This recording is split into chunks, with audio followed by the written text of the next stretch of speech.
Hindi ako magnanakaw. Anak ko si Mithi, sigaw ni Lira habang basang-basa sa ulan at yakap ang nanginginig na bata sa gitna ng hardin ng Casa Sarmiento. Kumislap ang ilaw ng garden lanterns, sumabay ang yabag ng mga bisita sa marmol, at sa tapat niya ay nakatayo si Doña Amelita na putlang-putla, hawak ang isang lumang rosaryong pilit inaagaw ni Belen. Sinungaling ka. Matigas na sabi ni Belen. Pumasok ka rito bilang katulong. Ngayon gusto mong agawin ang apelyido at mana namin. Biglang umiyak si Mithi at itinuro si Amelita. Lola, huwag niyo po paalisin si Mama. Parang pinutol ang hininga ng lahat, tumama ang kulog.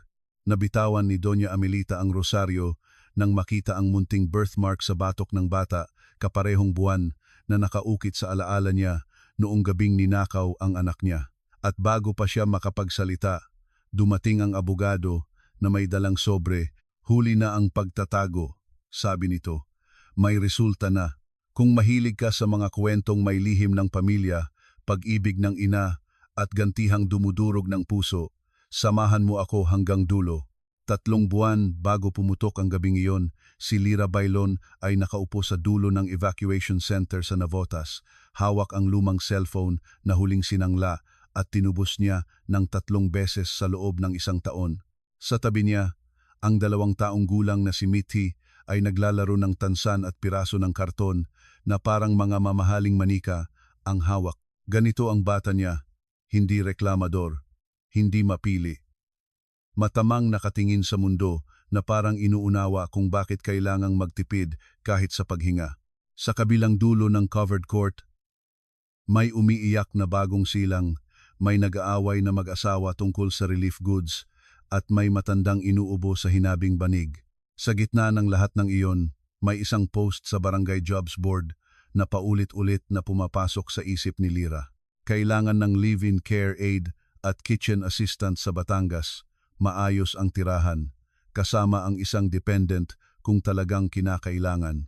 Kailangang mapagkakatiwalaan, malinis, mahinahon sa mga matatanda at marunong sa kusina.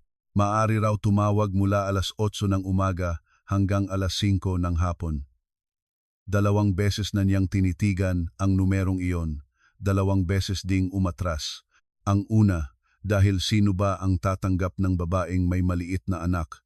Ang ikalawa, dahil pagod na siyang umasa. Pero nang gabing iyon ay nilagnat si Mithi at ubos na ang natitira niyang barya matapos niyang bumili ng kalahating banig, gatas at gamot. Hindi na pwedeng matakot. Ma, gutom po ba si Mithi? Bulong ng bata. Inuunat ang palad sa kanya. Hindi anak, maghahanap si Mama ng mas maayos, promise. Tumawag siya kinabukasan. Isang malalim pero kontroladong boses ng babae ang sumagot. Magandang umaga po. Tumatawag po ako tungkol sa live-in na trabaho. Ako po si Lira Bailon. Tahimik ang babae sa kabilang linya. May anak ka raw? Nan, opo, 2 taong gulang. Tahimik po siya, hindi makulit. Kung bawal, mauunawaan ko po. Bakit gusto mong isama? Dahil wala po akong mapag-iiwanan. At dahil hindi ko po kayang ulitin sa anak ko ang nangyari sa akin. Hindi agad sumagot ang babae. Parang may pinigilang tanong, parang may alaala na kumalabog sa dulo ng linya. Pumunta ka bukas, 9:00, Casa Sarmiento, Taal, Batangas. Hanapin mo si Tia Narda sa gate. May interview po. Meron. At kung hindi ka magsisinungaling, baka may mas mahaba pa sa interview. Pagkababa ng tawag, napahawak si Lira sa dibdib. Hindi niya alam kung bakit, pero ang boses na iyon ay may bigat na hindi niya maipaliwanag. Hindi mataray, hindi malambing, pero parang may iniiwasang lumabas.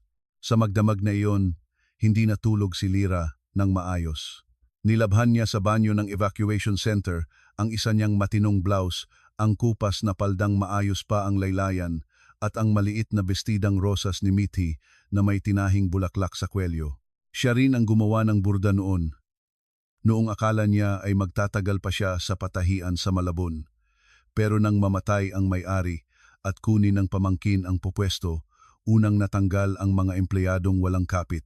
Kasunod noon ang pag-alis ni Jorel, ang ama ni Mithi, na mas piniling sumama sa recruiter pa Dubai na hindi naman pala legit. Iniwan siya nito sa utang, sa kahihiyan at sa pagbubuntis na kailangang itago niya sa boarding house noon para hindi siya mapaalis. Mama, saan tayo punta? Tanong ni Mithi habang sinusuklay ni Lira ang manipis nitong buhok kinabukasan. Sa bahay na baka maging simula ulit natin. May kanin? Maraming kanin, sana. May ilaw? Maraming ilaw. May tulugan? Oo. At wala nang bubong na tumutulo kapag umuulan. Ngumiti si Mithi na parang sapat na iyon para maniwala siya sa bagong buhay. Si Lira, hindi ganoon kadali. Pero sumakay pa rin siya ng bus bit-bit ang maliit na bag, isang folder ng papeles, at ang batang buong-buo niyang dahilan para lumaban.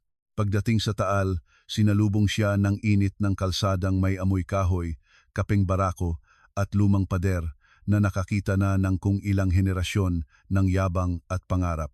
Sa dulo ng isang malawak na bakuran na may mga punong santol at mangga, tumindig ang Casa Sarmiento, isang lumang bahay na bato na ginawang boutique heritage house sa harap pero nanatiling pribadong tirahan sa likod na bahagi. Mataas ang bintana, makapal ang rehas, at may veranda na tila kayang manahimik kahit may unos. Sa gate ay isang babaeng nasa 60 na ang sumalubong sa kanila. Ikaw si Lira? Opo. Siya si Mithi? Opo. Tiningnan ng matanda ang bata na noon ay nakapulupot sa leeg ng ina. Mabuti. Hindi yan iyakin sa unang tingin. Halika. Hinihintay ka ni Ma'am Amelita. Hindi na itago ni Lira ang kaba habang tinatahak ang mahabang pasilyo. Sa isang bahagi ng bahay ay may amoy ng bagong lutong tinapay, sa isa naman ay amoy ng gamot at lumang aparador.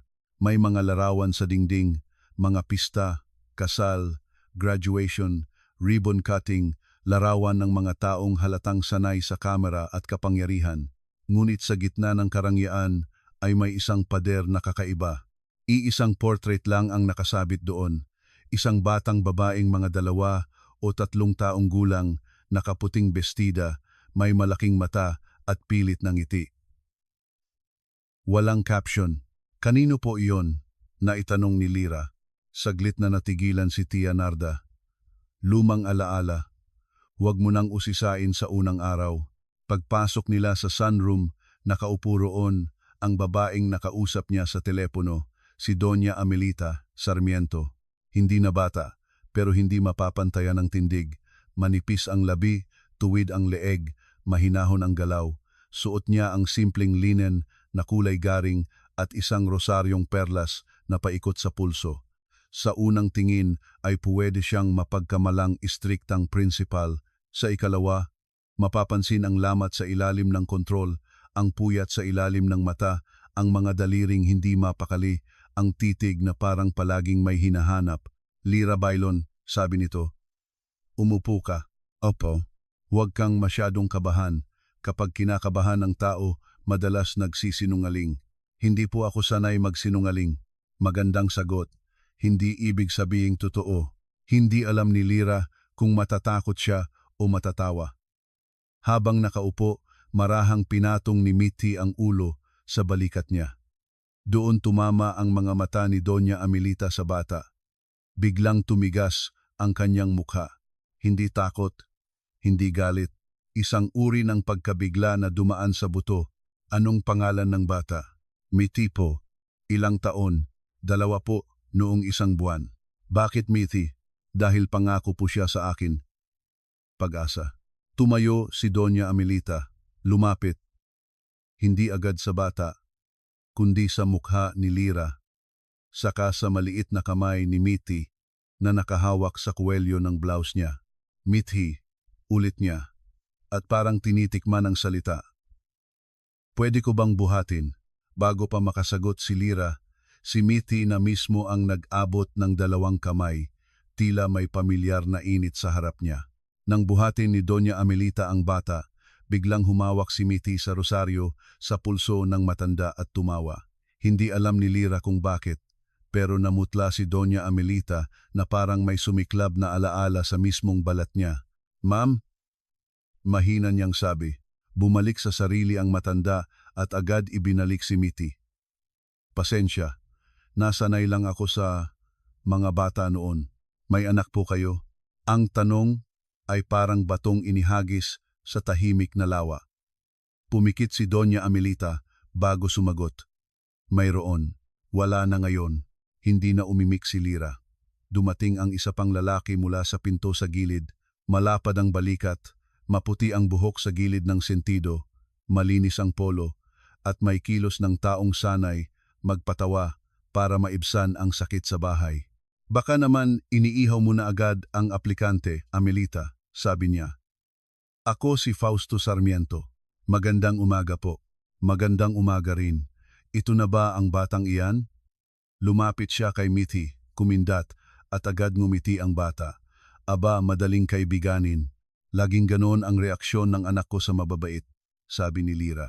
"Naku, delikado pala ako. Ibig sabihin pasado ako sa inspeksyon niya." May sandaling lumuwag ang hangin. Tinanong siya tungkol sa dating trabaho, pagluluto, pag-aalaga sa may sakit, paglalaba ng delikadong tela, pagplantsa, at pakikitungo sa matatanda. Hindi siya nagmagaling. Ang totoo, natuto lang siyang maging maayos dahil walang ibang sasalo kapag pumalpak siya. Marunong siyang magluto ng lutong bahay, magtahi ng sira, magtimpi, at magbantay ng bata habang nagtatrabaho. Hindi man iyon kasing kinang ng credentials ng iba. Iyon ang buo niyang puhunan. "Kaya mong magstay dito ng matagal?" tanong ni Doña Amelita. "Opo, kung may tiwala po kayo." "Kaya mong sumunod sa mahigpit na alituntunin?" "Opo." "Kaya mong umalis agad kung kailangan?" Napatingin si Lira. "Kung para po sa kapakanan ng anak ko, oo." Matagal siyang tiningnan ng matanda. "Magsisimula ka bukas. May maliit na cottage sa likod. Doon kayo ng bata. May sweldo, may pagkain, may day off kada 2 linggo. Kapag nagloko ka, isang sabi ko lang, wala ka rito. Kapag naging tapat ka, hindi ka namin pababayaan." "Ganito kabilis?" Nagtaka si Lira. Halos hindi siya makapaniwala. "Bakit po ako?" "Sapagkat may mga taong pinipili sa papel," sagot ni Doña Amelita, "at may mga taong pinipili dahil pakiramdam mo, darating sila kahit anong ikot ng buhay." Hindi lubos na naunawaan ni Lira ang ibig nitong sabihin, pero tumango na lang siya. Sa paglabas nila sa sunroom, nakita niyang nakatingin sa kanya si Fausto na para bang may tanong na hindi pa itinatanong. Ngunit ngumiti lang ito at sinabing, "Maganda yan. Matutuwa si Tia Narda. Kailangan talaga namin ng dagdag na kamay dito." Nang gabing iyon ay lumipat silang mag-ina sa maliit na cottage na nasa likod ng lumang bahay, katabi ng hardin ng sampagita at ng lumang kusina. May sariling kama, maliit na aparador, lababo, bentilador, at bintanang tanaw ang ilaw ng main house. Para kay Lira, para na iyong hotel, para kay Mitty, para iyong kastilyo. "Ma, may totoong unan," masiglang sabi ng bata. Paulit-ulit na tatalon sana kung hindi siya pinigilan. "At may tubig na hindi kailangang makipila," mahinang sabi ni Lira habang inaayos ang manipis nilang gamit. Bago matulog, humiga si Mitty sa bagong kama at kinapa ang kamay ng ina. "Dito na tayo? Dito muna. Hanggang kaya. Masaya ka?" Hindi agad nakasagot si Lira. Natatakot. "Bakit?" "Kapag sobrang ayos ng isang bagay, minsan naiisip ko kung hanggang kailan ito tatagal." Tinapik siya ng anak sa pisngi. "Ako dito." At dahil 2 taong gulang pa lang si Mitty, sapat na roon ang buong pilosopiya ng buhay. "Narito ako. Kaya lumaban ka." Unang linggo pa lang sa Casa Sarmiento ay napansin na ni Lira na hindi ordinaryong mayaman ang pamilya roon. May lumang yaman sila, iyong hindi sumisigaw pero ramdam sa bawat pinggan, sahig at salitang binibitawan ng mga taong dumaraan sa bahay. May negosyo silang kakao at kaping barako. May events venue sa lumang bodega. May maliit na museo sa kabilang lote at may mga kamag-anak na naglalabasan kapag may handaan, may transaksyon o may amoy ng mana. Ngunit sa kabila ng maayos na sistema, may hindi mapalagay sa bahay. Una, hindi nawawala ang titig ni Doña Amelita kay Mithi. Hindi naman creepy, hindi malaswa. Mas masakit pa nga roon, parang gutom na gutom ang mata niya sa isang bagay na hindi niya dapat hawakan. Kapag naglalaro ang bata sa may hardin, madalas nasa veranda lang ang matanda, kunwaring nagbibilang ng mga paso pero malinaw na nakasunod ang tingin sa bawat hakbang ni Mithi.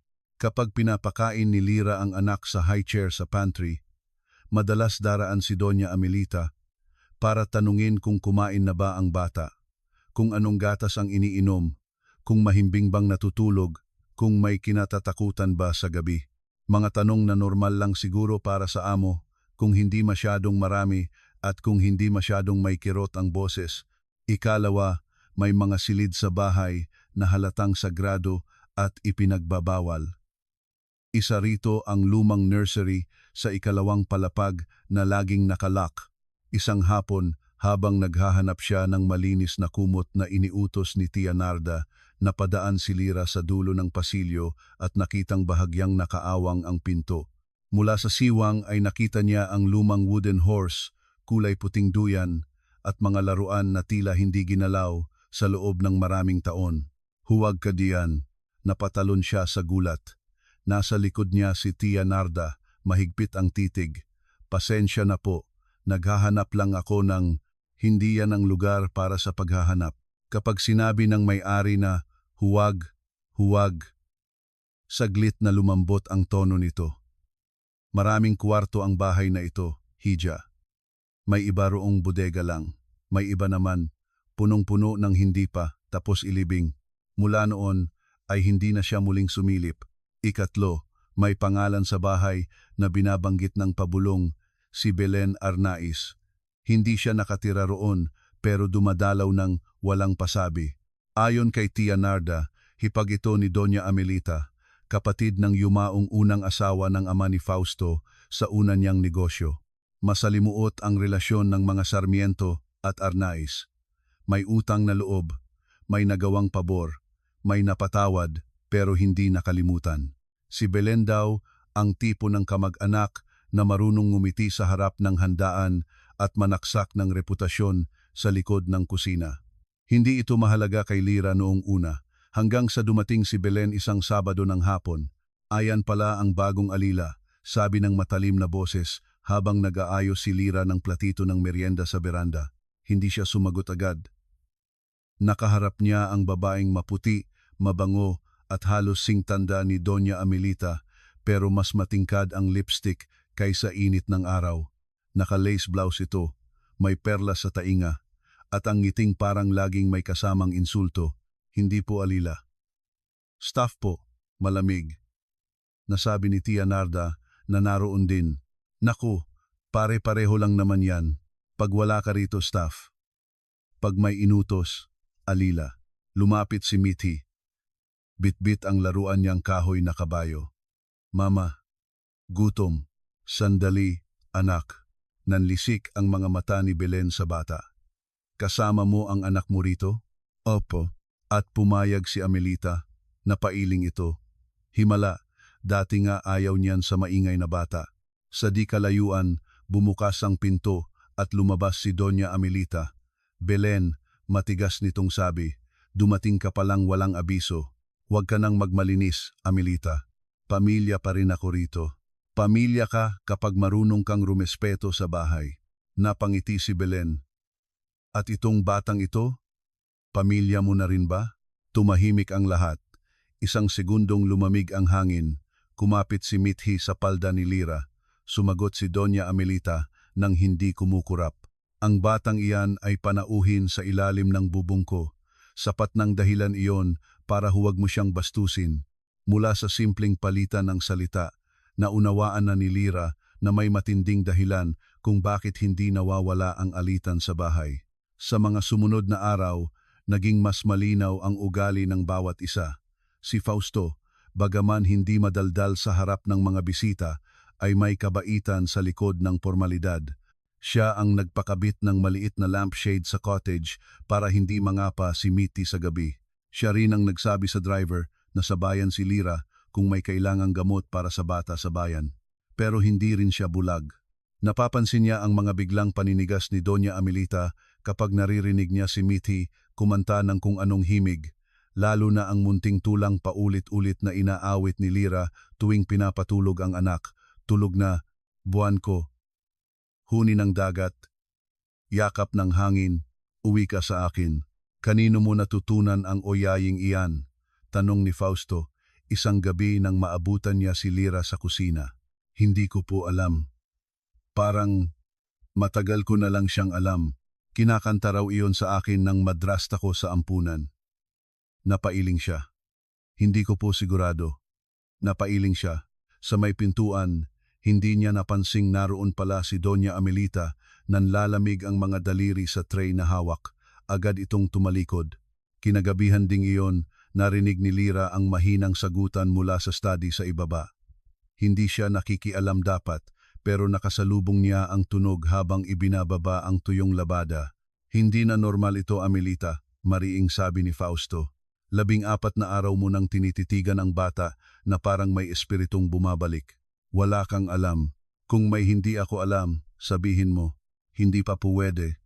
Kailan pa puwede? Tahimik. Tanging kaluskos ng papel. Pareho sila, mahina ngunit malinaw na sabi ni Doña Amelita. Ang mata, ang noo, ang paraan ng pagtulog, pati ang kanta. Amelita, kung mali ako, huwag mo akong pigilan. Kailangan kong malaman. Hindi na narinig ni Lira ang kasunod. Pero mula roon ay nagsimula ang mas mabigat na kutob sa dibdib niya. Samantala, sa kabilang wing ng bahay, nagsimula ring mabuo ang kakaibang lapit ni Mitty kay Doña Amelita. Ang bata, na karaniwang maingat sa mga estranghero, ay kusang lumalapit sa matanda para ipakita ang guhit niyang bahay, ang punit niyang picture book, o ang bulaklak na pinulot sa hardin. Isang umaga, nadatnan ni Lira na nakaupo si Mitty sa kandungan ni Doña Amelita sa veranda habang tinuturuan nitong magbilang gamit ang mga butones ng lumang kahon. Ilan yan? Tanong ng matanda. 1, 2, 3, 5. 4 muna bago 5.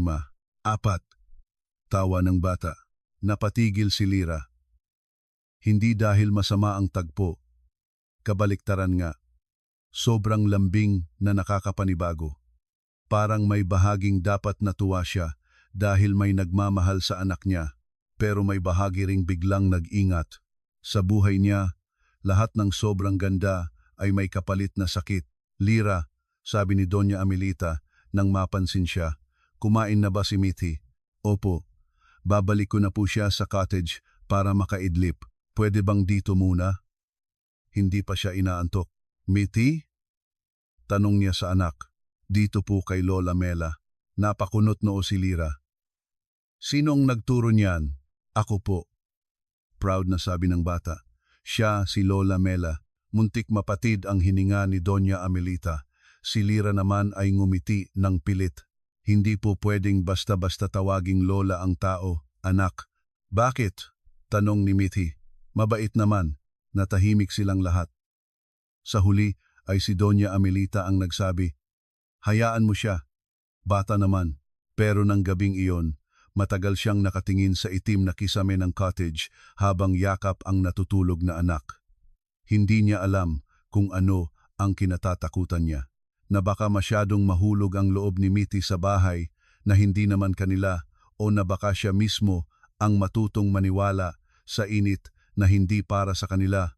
1 linggo matapos iyon ay nagkaroon ng malaking salo-salo sa Casa Sarmiento para sa anibersaryo ng Heritage Cafe sa kabilang lote.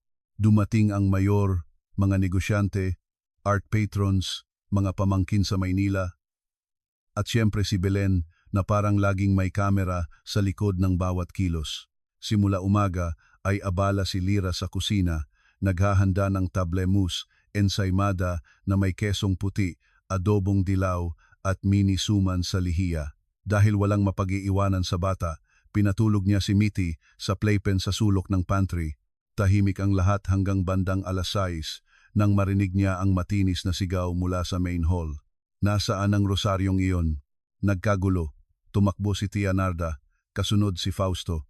Lumabas din si Lira, buhat si Mitty, nakakagising lang. Sa gitna ng hall ay nakatayo si Belen, hawak ang walang laman na velvet box, na mawala ang antique rosary ng pamilya. Sigaw nito. Iyong minana pa sa lola ni Fausto. Hindi iyan mawawala ng kusa. Antana, Joe iandenan minina. Belen, tumahimik ka, babala ni Doña Amelita. Bakit? Baka nahihiya kang tingnan ng obvious. Sino ba ang bagong tao rito? Sino ang nag-iikot sa kusina, sa veranda, sa mga silid? Sino ang desperado at may anak na pakakainin? Lahat ng mata ay bumaling kay Lira, nanlamig siya. Hindi ko po kinuha. Talaga? Bakit kanina ka pa wala sa kusina? Nagpapalit lang po ako ng lampi ng anak ko. Napakagandang dahilan. Humakbang si Belen. Tingnan nga natin iyang bag niya. Ay naku, singit ni Tia Narda. Walang maghahalungkat nang walang pahintulot. Pero lumapit na ang dalawa sa mga alalay ni Belen. Bago pa tuluyang humantong sa kahihiyan, umiyak si Mitty at yumakap sa leeg ni Lira. Doon napansin ni Doña Amelita na may kung anong kumikislap sa maliit na kamay ng bata, ang nawawalang rosaryo. Paano napunta diyan? Malamig na tanong ng matanda. Hindi makasagot si Lira. Si Mitty lang ang nagtaas ng kamay. Sinong nagbigay? Tanong ni Fausto, nakaluhod sa harap ng bata. Tinuro ni Mitty si Belen. Lahat ay napatigil.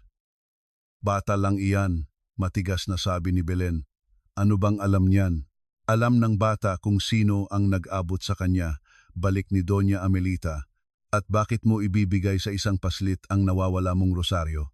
Bakit ko gagawin yon para siraan ang bagong tauhan?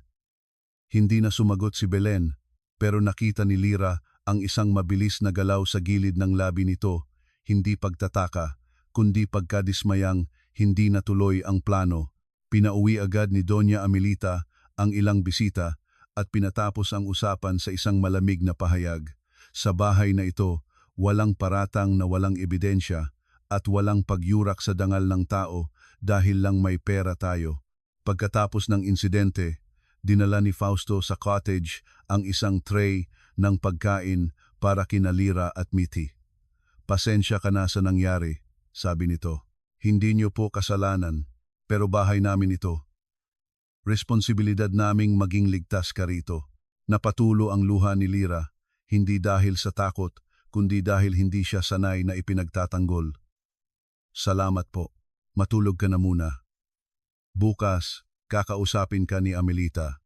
Kinabukasan, sa halip na tanungin kung may kinuha siya, ibang bagay ang sinabi ni Doña Amelita. May naaalala ka ba sa pinanggalingan mo bago ka napunta sa ampunan? Napakunot noo si Lira. Bakit po? Sumagot ka lang, kaunti lang. Minsan po may amoy ng dagat sa panaginip. Minsan may boses na kumakanta, minsan may puting rosaryo. Napahinto siya. Bakit niyo po natanong? Anong sabi sa record mo? Iniwan daw po ako sa may simbahan sa Lemery noong halos 2 taong gulang ako. May sulat daw na, pasensya na, anak, hindi kita kayang buhayin. Iyon lang po ang sinabi sa akin noong tumanda ako. Namilog ang mata ni Doña Amelita. Lemery? Opo, tumalikod ang matanda. Pwede ka nang umalis. Lumabas si Lira na lalong nalito. Sa loob ng silid, nanginginig ang kamay ni Doña Amelita habang binubuksan ang lumang kahon sa aparador. Naroon ang lumang clipping ng pahayagan, ang police report at isang litrato ng batang nawawala 23 taon na ang nakalipas. Ang pangalan nito, Ligaya Amihan Sarmiento. Nawalang bata sa gitna ng isang pistang bayan sa Lemery, kasabay ng sunog sa gilid ng lumang parish hall at stampede ng mga nagsisilikas sa bagyong paparating. Hindi kailanman nakita ang bangkay. Ang tanging sinabi sa kanya noon ng pulis at ng sariling hipag niyang si Belen, malamang nadala ng gulo ang bata at huli na ang lahat. Hindi pwedeng, bulong ni Amelita sa sarili. Hindi pwedeng ganito, bumalik ang buhay. Sa mga sumunod na araw, mas naging mapagmatyag si Amelita, hindi sa paraang marahas, kundi sa paraang desperado. Pinagmamasdan niya ang kaliwang balikat ni Lira kapag nagbubuhat ito ng labada, naroon ang munting pahabang peklat na kapareho ng natamong hiwa ni Ligaya noong 1 taong gulang pa lang at natuklap sa gilid ng duyan. Tinanong din niya si Tia Narda kung anong eksaktong petsa ng kapanganakan ni Lira sa records. Halos tumugma. Hindi eksakto, pero sapat para magduda kung gulo-gulo ang papeles ng isang batang itinapon sa sistema. Isang tanghali, nagkatrangkaso si Mithy. Hindi malubha, pero mataas ang lagnat at ayaw kumain. Si Lira, na nanginginig sa pagod at takot, ay nagpupunas ng noo ng anak sa cottage nang biglang dumating si Doña Amelita na may dalang maliit na palanggana, thermometer at tuwalya. "Ma'am, ako na po. Tumabi ka, mainit ang kamay mo. Nanginginig ka rin. Huwag na po kayong mag-abala. Huwag kang makipagtalo kapag bata ang may lagnat." Mabilis at maingat ang kilos ng matanda. Parang sanay na sanay. Tinimplahan niya ng tamang warm compress ang noo ng bata. Kinantahan ito ng mahina habang hinihintay ang gamot at inutusan si Fausto na tawagan ang pediatrician sa bayan. Nakaupo lang si Lira sa gilid, hawak ang kumot, at doon niya unang nasaksihan ang ibang mukha ni Doña Amelita. Hindi may-ari, hindi amo, hindi misteryosong babae, kundi isang inang matagal nang may inaalagaang kawalan sa dibdib. "Nagtrabaho po ba kayo sa ospital?" tanong ni Lira habang bumababa ang lagnat ni Mithy. Matagal bago sumagot ang matanda. Matagal na panahon na ang nakalipas. Hindi ospital, birthing home ng tita ko noon. Natuto lang ako. Humaplos siya sa buhok ni Mithy. May mga bagay na hindi nakakalimutan ng kamay kahit gaano katagal. Napatingin si Lira sa kanya. "Bakit po kayo mabait sa anak ko?" Saglit na nagtagpo ang mga mata nila. Dahil may mga batang hindi dapat nagdurusa sa mga desisyon ng matatanda. Nang gabing iyon, habang natutulog na si Mithy, umupo si Lira sa may hagdan ng cottage at pinagmamasdan ang main house. Sa itaas, may aninong gumagalaw sa silid ni Doña Amelita, paikot-ikot, hindi mapakali. Sa kabilang dulo ng bakuran, narinig niya sina Fausto at Tia Narda na mahina ang usapan. "Hindi na niya mapipigilan yan," sabi ni Tia Narda. "Kung tama siya, paano niya sasabihin?" tanong ni Fausto. "Kung mali siya, hindi na niya hinintay ang kasunod." Pero malinaw na may bagay na mas malaki kaysa trabaho ang nag-uugnay sa kanyang pagdating sa bahay na iyon. Isang hapon, may dumating na batang lalaking nasa 20, si Nico Arnaiz, anak ni Belen. Naka-shades, kahit makulimlim ang langit, malakas ang pabango at halatang sanay ituring na pag-aari ang bawat espasyo. Pumasok ito sa kusina na hindi man lang kumatok, dinampot ang isang pirasong mamon at ngumisi kay Lira. "So ikaw ang trending sa bahay na ito. Pasensya na po? Relax. Joke lang. Pero totoo no? Biglang may bata, biglang may drama, biglang laging bad mood si Tita Amelita." Tiningnan nito si Mithy na nagkukulay sa mesa. "Cute. Sana lang hindi ka maging dahilan ng gulo." "Hindi po kami naghahanap ng gulo." "Talaga? Sa pamilyang ito, kahit manahimik ka, may gulo kang makukuha." Hindi siya nagkamali sa kutob. Mula nang dumating si Nico, mas naging madalas ang pagpunta ni Belen at mas matalim ang mga tingin nila kay Lira at sa anak niya. Minsan ay narinig pa niyang sinasabi ni Belen sa telepono sa beranda, "Kailangan nating agapan bago pa tuluyang masiraan ng ulo si Amelita." Kapag nawala sa kanya ang hatak kay Fausto, mapupunta kay Charity ang gusto niyang ipamana. Hindi pwede iyon. Hindi man niya lubusang maintindihan, alam na ni Lira na hindi lang siya simpleng empleyada sa mata ng ilang tao sa bahay. Isa siyang banta, kahit hindi niya pa alam kung sa ano. Dumating ang araw ng mga patay at gaya ng nakaugalian sa mga lumang pamilya, may malaking pagtitipon sa ancestral chapel ng mga Sarmiento. Doon unang nakita ni Lira ang buong lawak ng kanilang kasaysayan. Mga nitso ng ninuno, mga larawan ng batang namatay sa murang edad, mga paring ninong, mga politiko, mga negosyanteng dumalo para makitang buo pa ang impluensya ng angkan. Bihis ng maayos si Lira pero nanatili sa likod, karga si Mithi na tahimik na nakikinig sa dasal. Nang ilapit ni Doña Amelita ang kandila sa lumang lapida na may nakaukit na Ligaya A. Sarmiento, hinihintay ka pa rin namin, halos mawalan ng lakas ang tuhod ni Lira. Ligaya, may kung anong umusok sa likod ng utak niya. Isang pangalan na parang hindi pamilyar pero may sumagi. Nang matapos ang dasal at umuwi sila, sa kanya tinanong si Tia Narda. Sino po si Ligaya? Saglit na napatigil ang matanda. Anak ni Ma'am noon, nawawala. Namatay po ba? Walang bangkay. Walang katiyakan. Kaya, mas masakit. Bakit po? May lapida. Dahil may mga nawawala na kailangan ding ilibing, hija. Kung hindi, mababaliw ang mga naiiwan. Nang marinig iyon, naisip ni Lira ang sarili. Ang sulat. Ang simbahan. Ang puwang sa loob niya na hindi niya matukoy kung galit ba o gutom. Buong buhay niyang pinaniwalaan ang sarili na iniwan siya ng inang walang pagmamahal. Pero ngayong kaharap niya ang lapida ng isang batang hinihintay pa rin, biglang nagkaroon ng bitak ang kuwentong matagal na niyang hinahawakan. Ilang araw matapos ang undas, nagpasya si Doña Amelita. Tinawagan niya ang isang pribadong laboratorio sa Lipa. Ngunit hindi ganoon kadaling kumuha ng DNA sa isang bahay na puno ng mata at lihim. Hindi niya kayang sabihin agad kay Lira. Hindi pa. Hindi habang wala siyang kasiguruhan. Kaya gumawa siya ng paraang ikinahiya rin niya.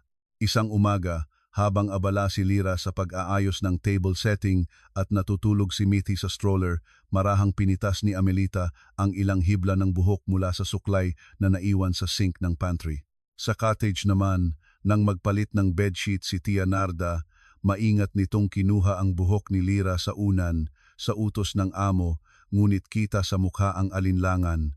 Ma'am, bulong ni Tia Narda, habang iniaabot ang maliit na zip bag.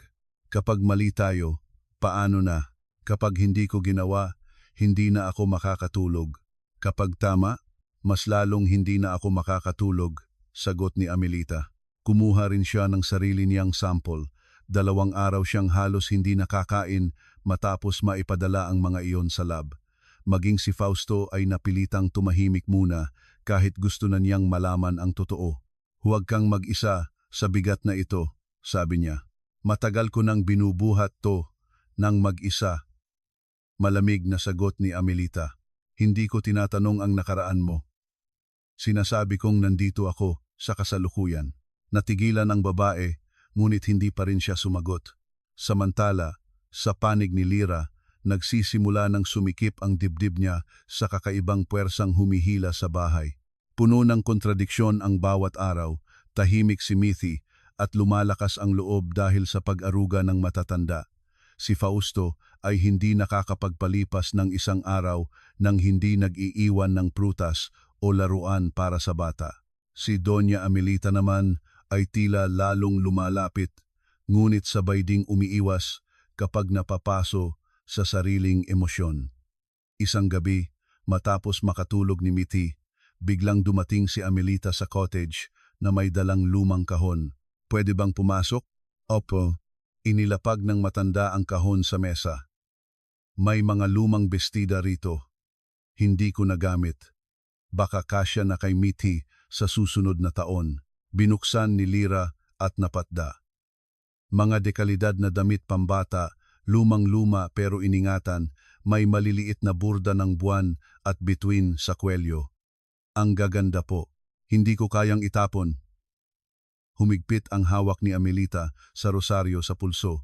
Minsan, ang mga bagay na inihanda mo para sa isang bata, kailangan mong ibigay sa ibang bata para hindi ka tuluyang malunod. Tumingin si Lira sa kanya. Ma'am, galit po ba kayo sa anak nyo dahil nawala siya? Para iyong palasong diretsong tumama sa pinakapusod ng sugat. Ngunit hindi umiwas si Amelita. Hindi, mahina niyang sabi. Araw-araw ko siyang minahal, kahit hindi ko alam kung saan ko ilalagay ang pagmamahal na iyon. Paano po kung ang anak ang galit sa ina? Karapatan niya. Paano kung ayaw niya nang makilala? Karapatan pa rin niya. Paano kung huli na ang lahat? Doon na lang bumitaw ang tingin ni Amelita. Hindi ko alam. Hindi ko talaga alam.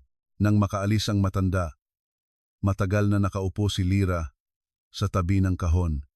Pakiramdam niya ay hindi lang mga bestida ang iniwan sa mesa, kundi isang tanong na unti-unting pumipintig sa bawat sulok ng buhay niya. Pagkaraan ng 5 araw, dumating ang tawag mula sa laboratorio, handa na ang resulta. Si Doña Amelita mismo ang pumunta. Umuulan noon, at sa loob ng sasakyan ay halos hindi siya makahinga. Pagkabukas ng sobre, ilang segundong tila tumigil ang mundo. Nasa papel ang malamig na siyensiya sa anyong pangungusap. Mataas na antas ng pagiging magkadugo. Halos tiyak, walang lugar para sa aksidente. Si Lira Bailon, na ang tunay na pagkakakilanlan sa dugo ay tumutugma sa kanyang DNA, ay ang anak niyang si Ligaya. Mabigat ang sobre, pero mas mabigat ang katahimikan sa loob ng kotse. Hindi siya sumigaw, hindi siya umiyak agad. Pinatay niya ang makina, ipinatong ang noo sa manibela at doon lamang bumigay ang katawan niya. 23 taon. 23 taon ng pagdadasal sa puntod na walang laman, ng pag-asang may batang naglalakad sa palengke, nakahawig ng gunita niya, ng galit sa sarili, sa bagyo, sa gulo, sa Diyos. At ngayon, ang anak niyang inakala niyang nilamon ng kaguluhan ay natutulog sa likod ng bahay niya, gabi-gabi, tinatawag ng iba na katulong at nanghihingi lang ng seguridad para sa sarili niyang anak. Pag-uwi niya, nadatnan niya si Mithi na naglalakad sa hardin habang hawak ni Fausto ang maliit na kamay nito. Dahan-dahan, prinsesa, natatawang sabi nito. Huminto si Amelita. Sa larawang iyon, matandang lalaking natutong magmahal sa batang hindi sa kanya at batang walang kamalay-malays sa bagyong darating. Biglang naging mas totoo ang lahat. Hindi na ito hinala. Hindi na ito gut feeling. Tama ako, mahina niyang sabi. Lumapit si Fausto, nakita ang mukha niya at dinala siya sa study nang hindi na nagtatanong. Doon niya lang sinabi ang salitang matagal niyang hindi mabuo. Siya si Ligaya. Nanlaki ang mata ni Fausto. Sigurado, iniabot niya ang papel. Matagal itong tumahimik bago marahang umupo. Diyos ko, hindi ko alam kung paano haharapin. Kailan mo sasabihin? Kapag kaya ko nang sabihin na hindi ko siya iniwan, napahagulgol na siya. Pero paano ko sasabihin yon kung buong buhay niya may sulat siyang hawak? Napatingin si Fausto. Anong sulat? Iyong note sa simbahan.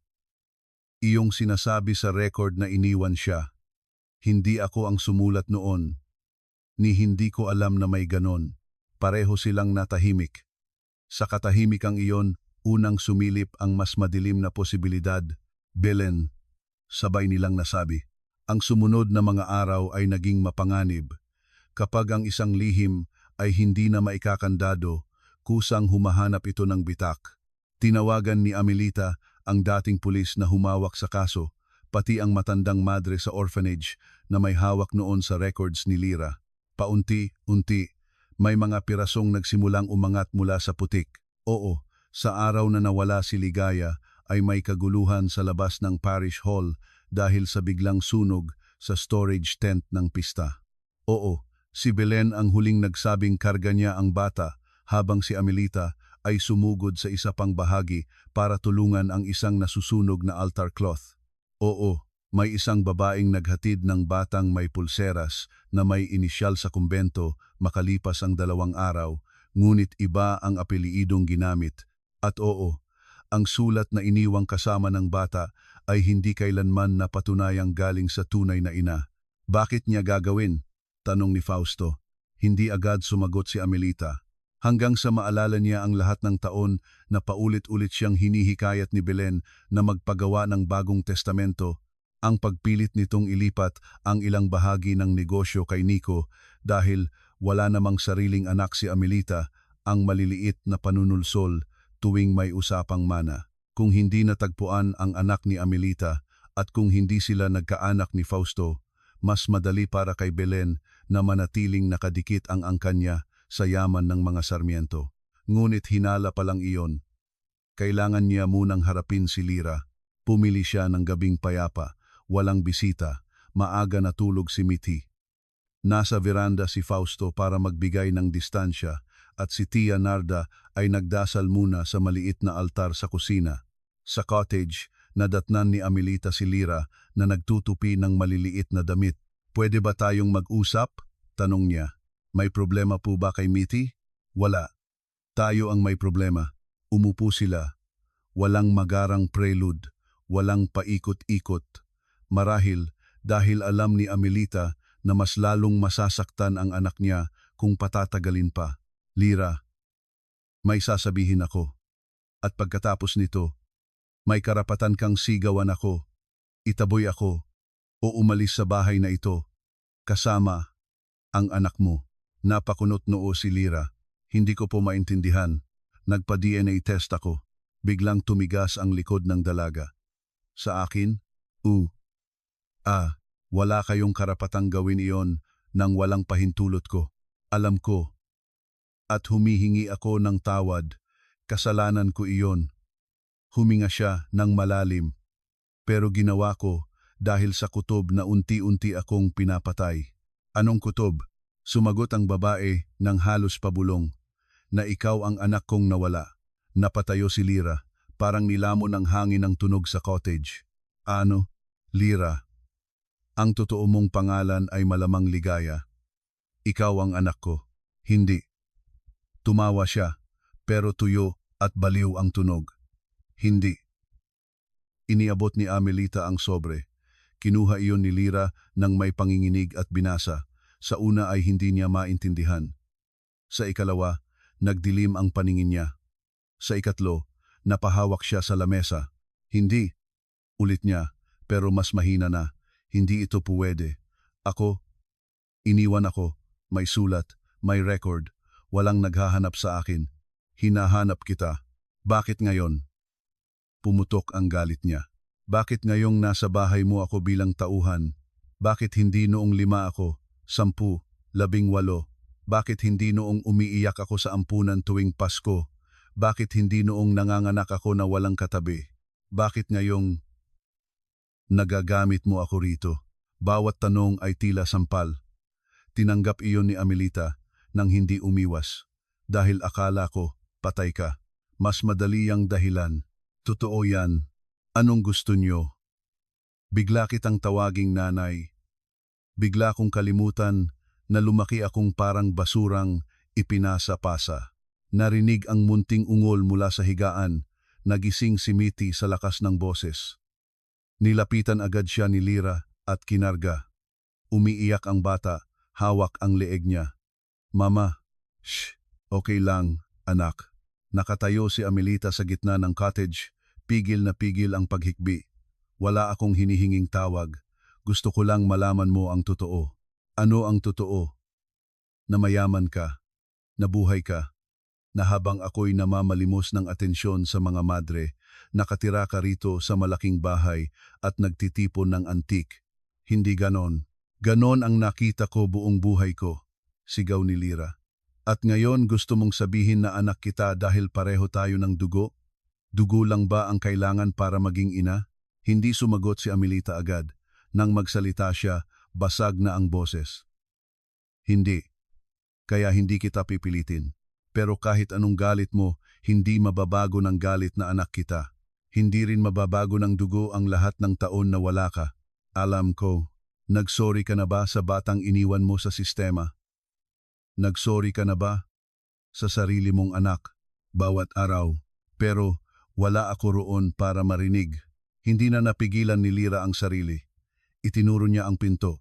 "Lumabas kayo, hindi ako makahinga." "Lira, please. Umalis kayo. bago ko masabi ang mga bagay na hindi ko na mababawi. Lumabas si Amelita na parang ilang pulgada lang ang layo sa pagbagsak sa labas. Sinalubong siya ni Fausto. Hindi niya kinailangang magtanong, alam na nito sa mukha pa lang niya na pumutok na ang bagyong matagal nilang kinatatakutan. Hindi natulog si Lira sa gabing iyon. Kapag pinipikit niya ang mata, naroon ang test result. Kapag dinidilat naman niya, naroon ang sulat sa isip niya. Pasensya na anak, hindi kita kayang buhayin. Buong buhay niya iyong pinaniwalaan, kinasuklaman at pinanggigilan. Kung hindi si Amelita ang sumulat, noan sino? At bakit? Ngunit kahit may puwang sa kwento, hindi rin kayang burahin ng puwang ang gutom ng 23 taon. Maaga siyang nag-empake kinabukasan, iilang damit, mga papeles, ilang laruan ni Miti. Haharapin niya ang hirap ulit kung kailangan. Basta, huwag lang manatiling nakakulong sa bahay kung saan biglang nagbago ang pangalan ng kanyang pagkatao. Talaga bang aalis ka? Tanong ni Fausto na nadatnan siyang nagsasara ng bag sa cottage. Opo, dahil kay Amelita, dahil sa lahat. May karapatan kang magalit, pero huwag mong parusahan ang sarili mo sa pag-alis nang hindi mo pa alam ang buong katotohanan. Buong katotohanan? Napatawa siyang mapait. Hindi ba sapat na ngayon ko lang nalaman na kaya pala ako tinititigan ng amo ko ay dahil anak pala ako? Ilang beses ninyo akong pinag-usapan habang ako nagluluto? Ilang beses ninyo akong pinanood na parang exhibit? Hindi nakasagot si Fausto agad. Marami kaming pagkakamali. Pinakamalaki na roon ang hindi agad pagsasabi. Pero may isang bagay na sigurado ako. Hindi ka minahal ni Amelita ng kulang. Minahal kanyang wala ka roon. Anong silbi ng pagmamahal kung wala sa tamang panahon? Wala. At minsan iyon ang pinakamalaking parusa. Napaupo si Lira sa gilid ng kama, hinahaplos ang buhok ni Mithi na noon ay abala sa paglalagay ng manika sa bag. Hindi ko alam ang gagawin ko. Manatili ka muna para sa sagot. Kung pagkatapos noong gusto mo pa ring umalis, ihahatid kita mismo. May sagot pa ba? Meron. At baka mas masakit. Kaysa alam mo, iyon ang unang pagkakataong tumigil siya sa pag-alis. Hindi dahil napatawad niya si Amelita, kundi dahil may isa pang piraso ng kuwento na kumakatok sa pinto. Kinabukasan, hinanap ni Amelita si Belen. Wala sa sarili niyang beranda. Wala sa bahay nito, sa bayan. Natagpuan niya sa events warehouse kasama si Nico, abala sa pag-inspeksyon ng floral arrangement para sa isang booking. Hindi na siya nagpaligoy. Belen, kailangan nating mag-usap. Ay, ang aga ng drama. Nasaan ang totoo? Anong totoo? Bakit may sulat sa records ng bata? Bakit sinabi mong patay ang anak ko ng araw na nawala siya? Namutla ng bahagya si Belen, ngunit agad bumawi. Aba, bumabalik na naman tayo riyan? 23 taon na, Amelita. At 23 taon, muring pinilit na kalimutan ko. Dahil wala nang silbi ang hukay-hukayin pa. Hindi ako naghuhukay ng multo. Hinahanap ko ang ebidensya. Tumawa si Belen. Anong ebidensya? Ipinakita ni Amelita ang isang kopya ng DNA result. Nagbago ang mukha ng hipag niya sa unang pagkakataon. Halos hindi matago. Doon sigurado si Amelita. Kung ano man ang iniisip mo, baliw ka, singhal ni Belen. Kung anak mo man yan, abay himala ng mundo. Hindi ko problema. Nakita ka ng dating madre sa kumbento. Nakakatuwa. Hindi pa huli para sabihin mo ang totoo. Lumapit si Belen, halos dikit ang mukha sa kanya. At kung hindi, anong gagawin mo? Isusumbong mo ako? Sa anong kaso? Sa pagkawala? Sa pagpapabaya? 23 taon na, Amelita. Wala kang hahawakan kundi alaala at luha. Naaalala mo ba ang sunog sa parish hall? Napakibot ang panga ni Belen. Naalala mo ba kung paanong ikaw ang may hawak kay Ligaya noong huling minuto? Naalala mo ba kung paanong pagkatapos noon, ikaw ang unang nagsabi sa aking huwag nang umasa? Naalala mo ba kung paanong ilang buwan matapos iyon, Sinimulan mong ikondisyon ang lahat na wala na akong tagapagmana? Hindi na tumawa si Belen. Mag-ingat ka sa ibinibintang mo. Magsalita ka. Wala akong sasabihin. Pero sa gilid, nanahimik si Nico. At may naaninag si Amelita roon. Hindi pagkampi sa ina, kundi pagkabigla. Hindi pala alam ng anak ang lahat. Mahalaga iyon. Pagbalik sa bahay, humarap si Amelita kay Lira nang walang pagtatago. May hinala ako kung sino ang may gawa ng sulat. Sino? Malamig na tanong ni Lira. Mending, si Belen. Ang sumunod na katahimikan ay mas matalim pa sa sigawan nila kagabi. At pinaniwala nila kayong patay ako. At hinayaan niyo matapos ang mga taon nang wala kayong napatunayan? Napapikit si Amelita. Oo, ang sakit no. Pareho tayong biktima, pero pareho rin kitang gustong sisihin. Karapatan mo. Huwag niyo na ulit sabihin ang karapatan ko na parang sapat na iyon. Natigilan ng matanda. Sige, hindi sapat. Walang sapat sa ginawa ng panahon sa atin. Doon, unang tumingin si Lira sa mga mata nito nang walang puro galit, pagod din, basag din. At oo, may kasalanan man o wala sa pagkawala niya, malinaw na may kulang na laman ang bawat taon ni Amelita. Hindi pa kapatawaran iyon, pero hindi na rin purong puot.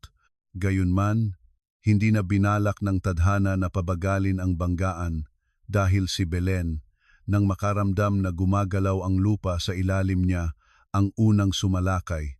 Nagsimula sa tsismis sa bayan. May batang live-in aid raw sa Casa Sarmiento na nagpapaikot sa matandang mag-asawa gamit ang kanyang anak. May nagsabi pang plano raw ni Lira na patitulugin ang isip ni Amelita para mapasama sa testamento. Kumalat iyon sa social media pages ng barangay, sa group chat ng mga suppliers at kahit sa parish choir. Nagulat si Lira nang minsang mamalengke siya at may dalawang tindera na nagbulungan habang nakatingin sa kanya. Hindi siya nagre-react sana, ngunit nang tawagin ng isang babae si Mithi na anak ng diskarte, doon na siya umiyak sa likod ng tricycle. Pag-uwi niya, nadatnan siya ni Fausto sa gate. Anong nangyari? Pinapakalat nila na manloloko ako. Sinundan ni Fausto ang tingin niya kay Mithi na tahimik at walang malay. Sinong nila? Hindi na niya kailangang sagutin. Hindi na ito laro, sabi ni Fausto nang gabing iyon kay Amelita. Hindi sa kusina, hindi sa likod ng bahay, sa harap ng lahat, sagot ni Amelita. Sa foundation gala, doon siya pinakamalakas. Doon natin siya dudurugin.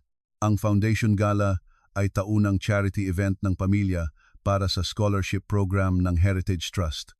Doon dumadalo ang press, donors, cultural people, local officials, at lahat ng gustong makitang marangal ang pangalan ng Sarmiento.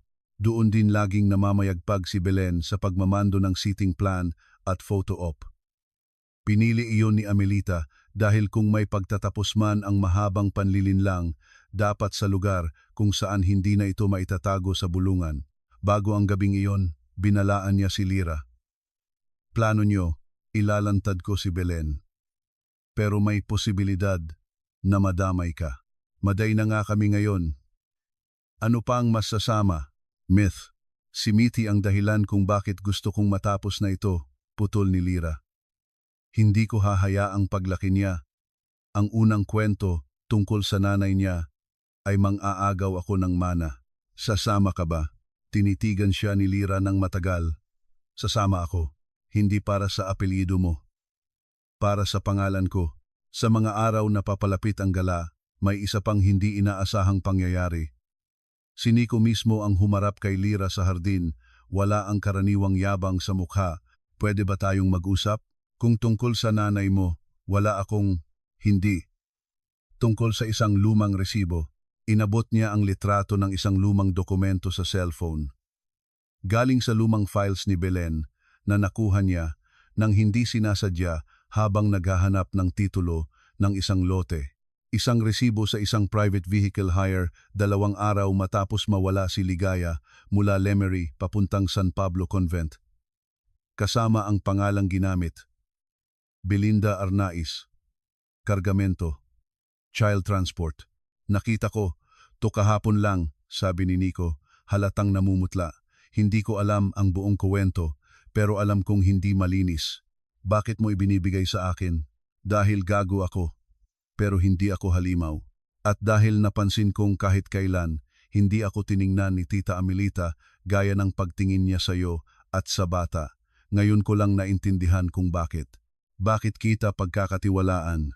Hindi mo kailangan, ibigay mo kay Tito Fausto. Siya ang bahala. Bakit mo ilalaglag ang sarili mong ina? Napatawa siya ng mapait. Minsan, matagal bago mo matanggap na kaya ka pinapalaki ng magulang ay para gawing extension ng kasakiman nila. Pagod na ako roon. Iyon ang unang tunay na bitak sa pader ni Belen. Dumating ang gabi ng gala. Ilaw sa hardin, puting mesa, kwartet sa may fountain, mamahaling tela at mababang boses ng mga taong sanay sa intriga. Naka-cream na Filipiniana, si Doña Amelita, matikas. Si Fausto ay tahimik na parang bagyong malapit ng tumama. Si Lira naman ay suot ang simpleng bestidang niregalong patahi ni Tia Narda, walang sobrang kintab, pero dignidad ang dating. Hawak niya si Mithi na nakaputing damit na may maliliit na burdang buwan sa manggas, galing sa lumang kahong iniwan ni Amelita. Hindi niya napansin na simboliko na pala iyon hanggang suot na ng bata. Ayos ka lang? Tanong ni Fausto. Hindi. Tapat na sagot niya. Mabuti. Ang mga taong dapat katakutan ay iyong sobrang kampante. Nang magsimula ang programa, si Belen ang unang umakyat sa stage upang batiin ang donors. Nagsalita siya tungkol sa legacy, kabutihang loob, at pagprotekta sa pangalan ng pamilya. Hindi pa siya tapos ng tumayo, si Doña Amelita, sa unang hanay. Pwede bang ako naman? Sabi nito, malamig ngunit malinaw, napatingin ang lahat. Sanay ang mga tao na si Belen ang maingay, si Amelita ang tahimik. Kaya nang umakyat ang huli sa entablado, parang kusang huminto ang kwerdas ng biolin. Ngayong gabi, sabi ni Amelita sa mikropono, hindi ako magsasalita tungkol sa foundation. Magsasalita ako tungkol sa isang kasalanang matagal nang itinago sa loob ng pamilyang ito. Nagbago ang kulay ng mukha ni Belen. Amelita, hindi ito ang lugar. Eksakto. Ito ang lugar. Dahil dito mo pinakamadalas isuot ang pagkukunwari mong mabuting tao, nag-umpisa ang bulungan. Lumapit si Fausto sa stage at ibinigay ang folder sa asawa. Hindi ni Lira inaasahan na pati si Nico ay lalapit at tatayo sa gilid ng entablado, tahimik ngunit halatang handang tumestigo.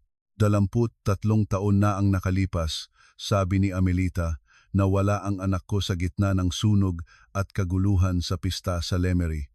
Pinaniwala ako ng ilang tao na patay na siya. Pinaniwala rin akong wala nang dapat habulin. Ngayong taon, natuklasan kong buhay siya. At mas masakit pa roon, natuklasan kong may taong sadyang naglayo sa kanya sa akin. Namutla ang mga tao sa mga mesa. May ilang naglabas ng cellphone. Si Belen ay pilit na ngumingiti. Nakakahiya ka, delusyon mo na naman iyan. Delusyon? Iwinagayway ni Amelita ang DNA result. Ito ang delusyon? Tumaas ang ugong sa paligid. Hindi patunay iyan na may kasalanan ako. Sigaw ni Belen. Hindi. Pero may isa pa. Kinuha ni Fausto ang litrato ng resibo at ipinakita sa malaking screen na nakaset sana para sa scholarship AVP. Kumabog ang puso ng lahat. 2 araw matapos mawala ang anak ko, may sasakyang binayaran sa pangalan mo para maghatid ng bata sa isang kumbento sa San Pablo. Pakiiyan, doon nagsalita si Nico, boses ayos ngunit nanginginig. Hindi ma, galing iyan sa personal mong files. Lumingon si Belen sa anak niya na parang sinaksak siya. Traidor ka, hindi. Anak lang akong ngayon lang natauhan. Nakatayo si Lira sa ibaba ng entablado, yakap si Mithi na nagsisimulang matakot sa tensyon. Noon tumingin si Belen sa kanya at doon kumawala ang tunay na pagkatao nito. Alam mo ba kung bakit kita kinamumuhian? Sigaw ni Belen. Dahil kahit wala ka, Ikaw pa rin ang laman ng bahay na ito. Isang batang nawala pero hindi namatay sa alaala, habang ang anak ko, kahit buhay, kailanman hindi naging sapat sa pamilya ng mga Sarmiento. Kumilab ang hangin. Iyon na ang halos pag-amin. Hindi mo dapat ako inagawan, tuloy nito kay Amelita. Kung may anak ka, hindi mapupunta ang anumang bahagi ng angkan sa amin. Wala nang puwang para sa amin ni Nico, lahat tungkol sa'yo, lahat sa nawawala mong anak. Kaya oo, inalis ko siya. Dapat nga ipapaampun ko na sa ibang bansa, pero natakot ako. Kaya iniwan ko sa kumbento. Buhay naman, hindi ba? Ano pa ba ang gusto mo? Narinig ang sama-samang singhap. Si Nico ay napaupo sa hagdan ng stage. Si Fausto ay napakuyom ang kamao. Ngunit si Lira ang parang pinukpok ng martilyo sa dibdib ang sulat. Ang simbahan. Ang buong buhay niyang galit sa isang inang akala niyang nagtapon sa kanya. Ang lahat ng iyon, ginawang kasangkapan ng kasakiman ng isang babaeng ni hindi niya kilala. Humakbang si Amelita pababa ng entablado, diretso kay Lira. Anak, muling namuo ang tubig sa mata ni Lira, pero hindi sa parehong anyo ng nakaraang gabi. Ito ang luha ng isang taong nakitang gumuho ang pundasyon ng sariling puot. Humigpit ang yakap niya kay Mithy na noon ay nagtatago ang mukha sa leeg niya. Hindi ko alam kung anong gagawin ko sa katotohanan ito, bulong niya. Hindi kita pipilitin. Sa likod nila, hinihila na ng security si Belen habang nagwawala ito. Hindi niyo alam ang ginawa ko para mabuhay kami. Hindi kayo santo. Lahat kayo inuuna ang dugo, ang apelyido, ang mana. Hindi. Malamig na sagot ni Fausto. Ikaw lang ang umuna sa mana kaysa bata.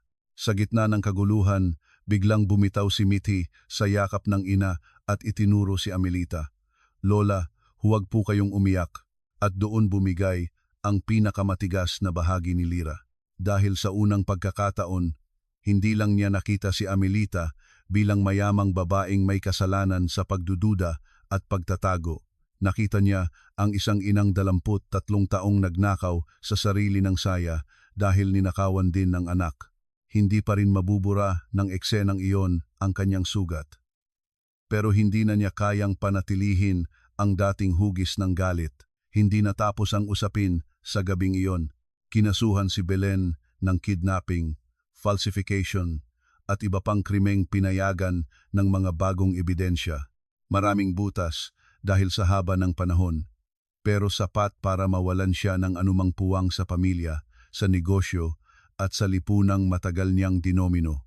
Si Nico, sa unang pagkakataon, lumayo sa ina at humingi ng paumanhin kay Amelita at kay Lira. Hindi ko hinihingi na patawarin niyo ako sa mga pagkakataong nakitawa ako sa pagiging mapanlait niya, sabi niya. Pero lalayo ako sa lahat ng minana kong yabang. Nasa iyo na yan, sagot ni Lira. Hindi ko trabaho iligtas ang guilt mo. Hindi maganda ang naging unang buwan matapos ang revelasyon. Kahit na lumitaw ang totoo, hindi agad nagiging simple ang sugat. May mga umagang ayaw kausapin ni Lira si Amelita. May mga gabing ginigising siya ng bangungot na nasa ampunan pa rin siya at may babaeng nasa gate pero hindi makapasok. May mga pagkakataong nagagalit siya kay Fausto dahil parang napakadali para rito na sabihin ang ngayon ay pamilya na tayo. Samantalang siya ang nagbibilang ng taon ng kawalan. Ngunit hindi umalis si Lira. Hindi dahil nalutas na ang lahat, kundi dahil sa unang pagkakataon, hindi na siya tumatakas sa bahay na dapat noon pa man ay may puwang para sa kanya. Pwede ba tayong magsimula sa totoo? Sabi niya kay Amelita, isang gabi sa kusina habang parehong nagbabalot ng suman para sa umaga. Anong ibig mong sabihin? Walang pilitan. Walang agad na anak sa bawat pangungusap. Walang drama sa harap ng iba. Gusto kong kilalanin ka bilang tao, hindi bilang nawawalang titulo. Tumango si Amelita. Tama ka. At may kondisyon ako. Sabihin mo, kapag may gusto kang itanong tungkol sa nakaraan ko, itatanong mo ng direkta. Hindi ka nakukuha ng buhok ko, hindi ka na maghuhukay ng palihim. Napapikit si Amelita sa hiya. Tama. Hinding. hindi na mauulit. At isa pa, hindi ako mananatili rito bilang kawawa. Magtatrabaho ako, tatanggap ng sweldo, at pag-aaralan ko ang sarili ko. Gusto kong makatapos sa hospitality management o business administration. Hindi ako pwedeng habambuhay sa kusina lang. Mabilis ang sagot ni Fausto na naroon din pala sa may pintuan. Kami ang bahala sa tuition mo. Nagmatigas si Lira. Utang. Investment, sabi ni Amelita. Utang, ulit niya. Ngumiti sa Fausto. Sige, utang na babayaran mo sa pagiging mas matagumpay kaysa sa amin. Sa unang pagkakataon mula nang mabasag ang lihim, napangiti si Lira ng totoo. Mula roon, nagsimula ang mabagal na pagsasaayos. Sa umaga, nagtatrabaho pa rin siya sa bahay, pero may oras sa hapon para sa online classes at modules.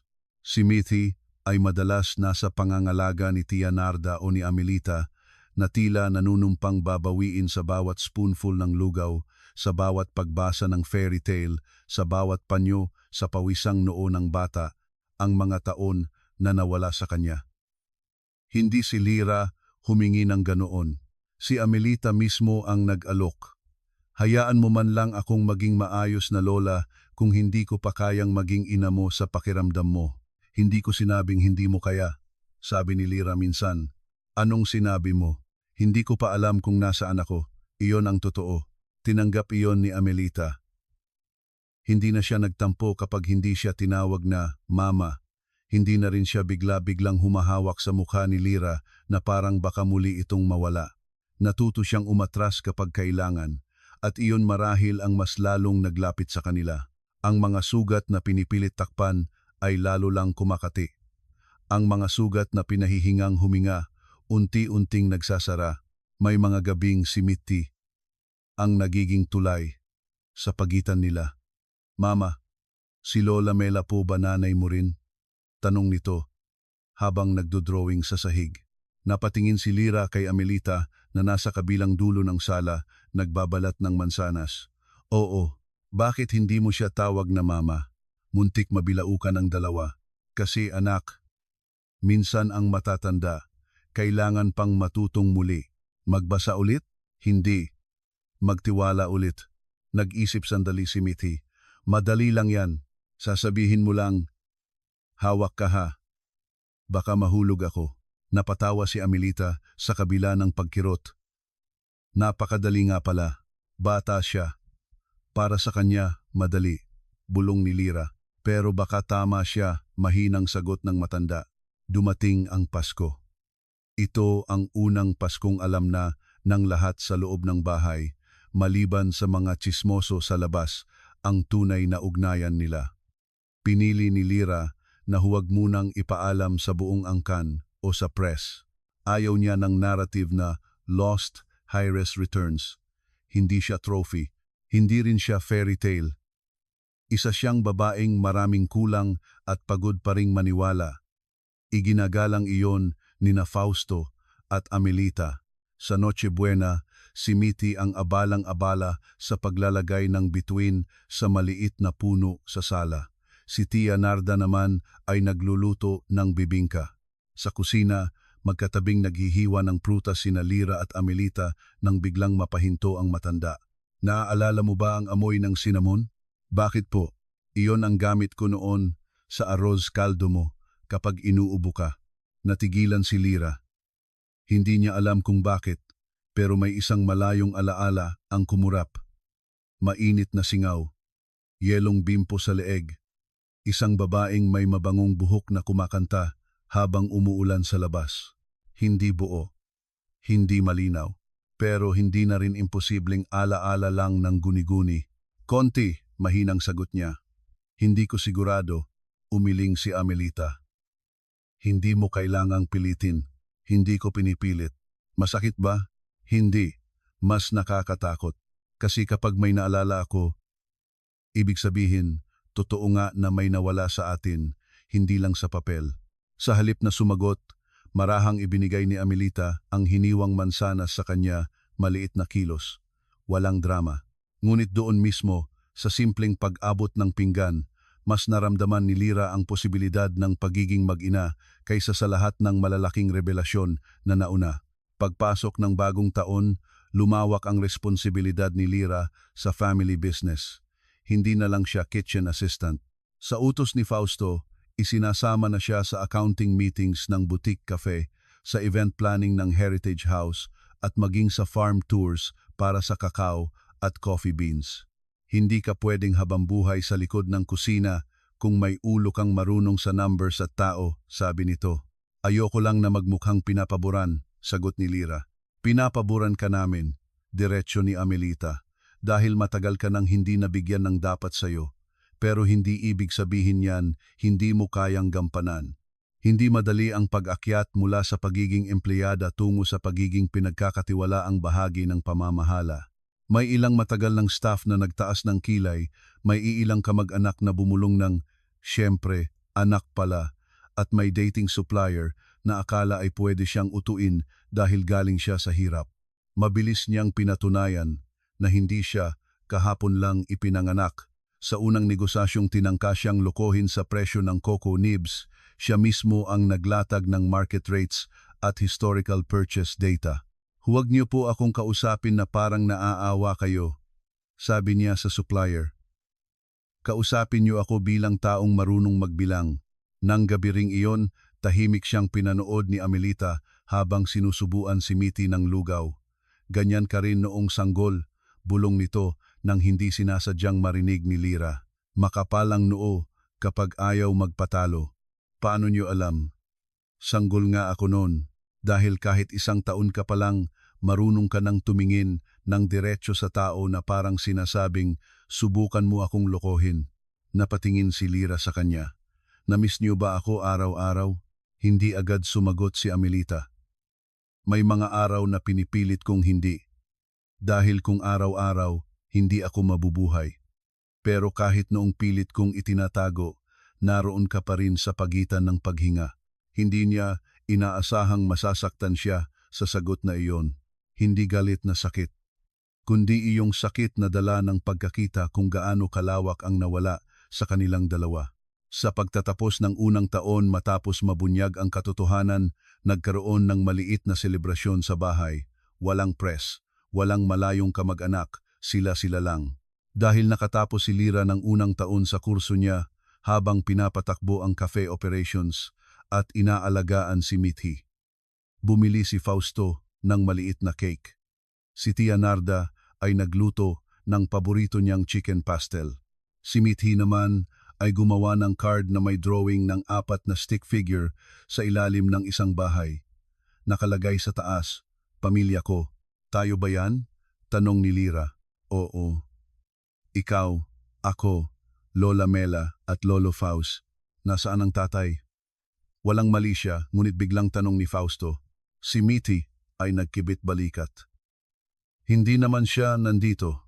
Natigilan si Lira. Hindi niya madalas pag-usapan si Jorel sa harap ng bata. Hindi rin siya bumalik kailanman.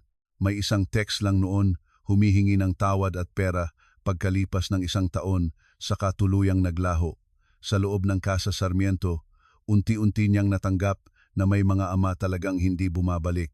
Pero mas mahalagang natutunan niya ring hindi lang sa ama umiikot ang kabuuan ng pamilya. Hindi lahat ng pamilya pare-pareho, sabi ni Amelita kay Mitty. Ang mahalaga, may mga taong hindi ka iiwan. Like mama, like mama, like lola, like lola, like lolo, like lolo. Edi okay na. Simple sa bibig ng bata, ngunit sa bawat taong nasa mesa, napakabigat ng ibig sabihin. Hindi tumigil ang buhay sa pagtanggap. May mga buwan pa ring mahirap. May isang gabing nilagnat ng husto si Lira sa sobrang pagod sa trabaho at sa pag-aaral. Si Amelita ang magdamag na nagpupunas sa noo niya. Nang magising siya sa madaling araw at makita ang matanda sa tabi ng kama, napaluha siya nang hindi mapigilan. "Bakit kayo nandito?" "Dahil may lagnat ang anak ko." Doon niya unang hindi kinontra ang salitang iyon. May isa ring hapon na nag-away sila ni Amelita tungkol sa isang business decision. Gusto ni Amelita na tanggapin agad ang partnership ng isang Manila investor. Ayaw ni Lira dahil magiging theme park version na lang ng Heritage House ang Casa Sarmiento. Uminit ang talakayan, nagsarado ang panga ng dalawa at napasigaw pa si Lira ng hindi ibig sabihin na kayo ang nauna ay kayo lagi ang tama. Tumahimik ang buong dining area. Sa halip na magalit, huminga ng malalim si Amelita at sinabing, "Maganda, kaya mo na akong tutulan ng walang takot." Ibig sabihin, hindi ka na panauhin dito. Napatingin si Fausto, halos matawa. Kayong dalawa talaga. Hindi pa rin ibig sabihin papayag ako sa investor, dagdag ni Lira. At hindi ibig sabihin susuko ako sa argumento, balik ni Amelita. Nauwi sa mas mahabang debate. Pero sa huli ay may nabuong kompromiso. At sa gitna ng hindi nila napansing pag-uusap, unti-unting naging normal ang salitang tayo sa halip na ako at kayo. Lumipas ang isa pang taon. Si Mithy ay nagsimula ng pumasok sa preparatory school sa bayan. Tuwing umaga, si Lira ang naghahatid, si Fausto ang sumusundo kapag may meeting siya, at si Amelita ang nagbabalot ng baon na laging may hiwang prutas at sulat sa maliit na sticky note. Laban, apo. Minsan ay natuklasan ni Lira ang isa sa mga note at napangiti. Ang dating malalaking bagay, DNA, pagkawala, pagkidnap, pagtataksil, ay may kakambal palang maliliit na pagpapagaling, baon, bimpo, pag-aabang sa gate, pag-alala sa paboritong sabaw. Ngunit ang pinakamalaking pagsubok sa pagbabago ng puso ay dumating nang maospital si Fausto dahil sa mild stroke sa 3 taon ng pananatili ni Lira sa bahay. Hindi malubha, ngunit sapat para mataranta ang buong sambahayan. Sa emergency room, habang naglalakad pabalik-balik si Amelita sa labas, si Lira ang nag-asikaso ng admitting papers, gamot at tawag sa doktor. Si Mithy naman ay tahimik na yakap si Tia Narda sa waiting area. "Hindi ka kailangan magpakatatag para sa amin," sabi ni Lira kay Amelita nang makita niyang nanginginig ang kamay nito. "Kailangan. Hindi. Puwede kayong matakot. Ako na ang bahala dito."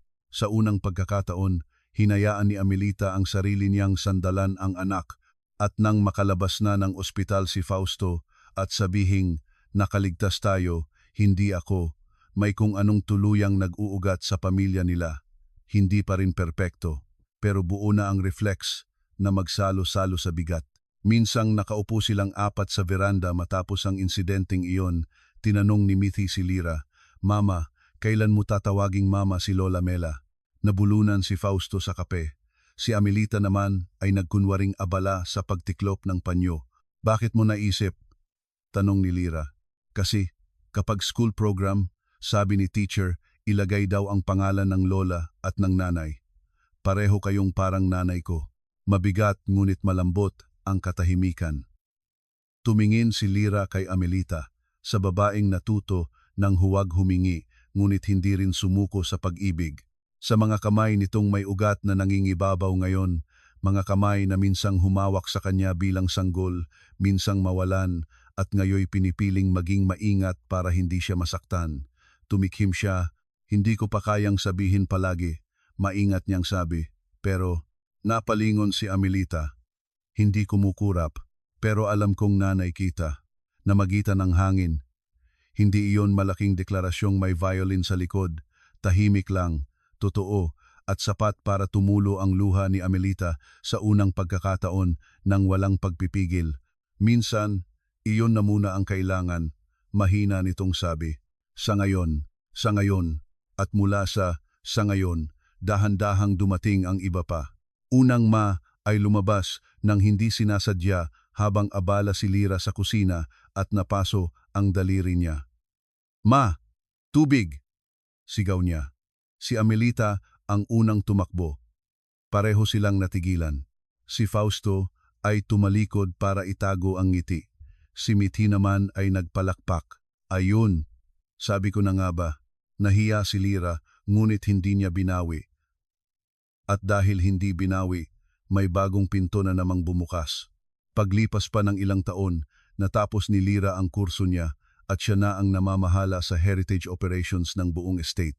Hindi na lang siya umaalalay sa cafe, siya na ang gumagawa ng expansion plan, staff training, scholarship coordination at digitization ng lumang archives.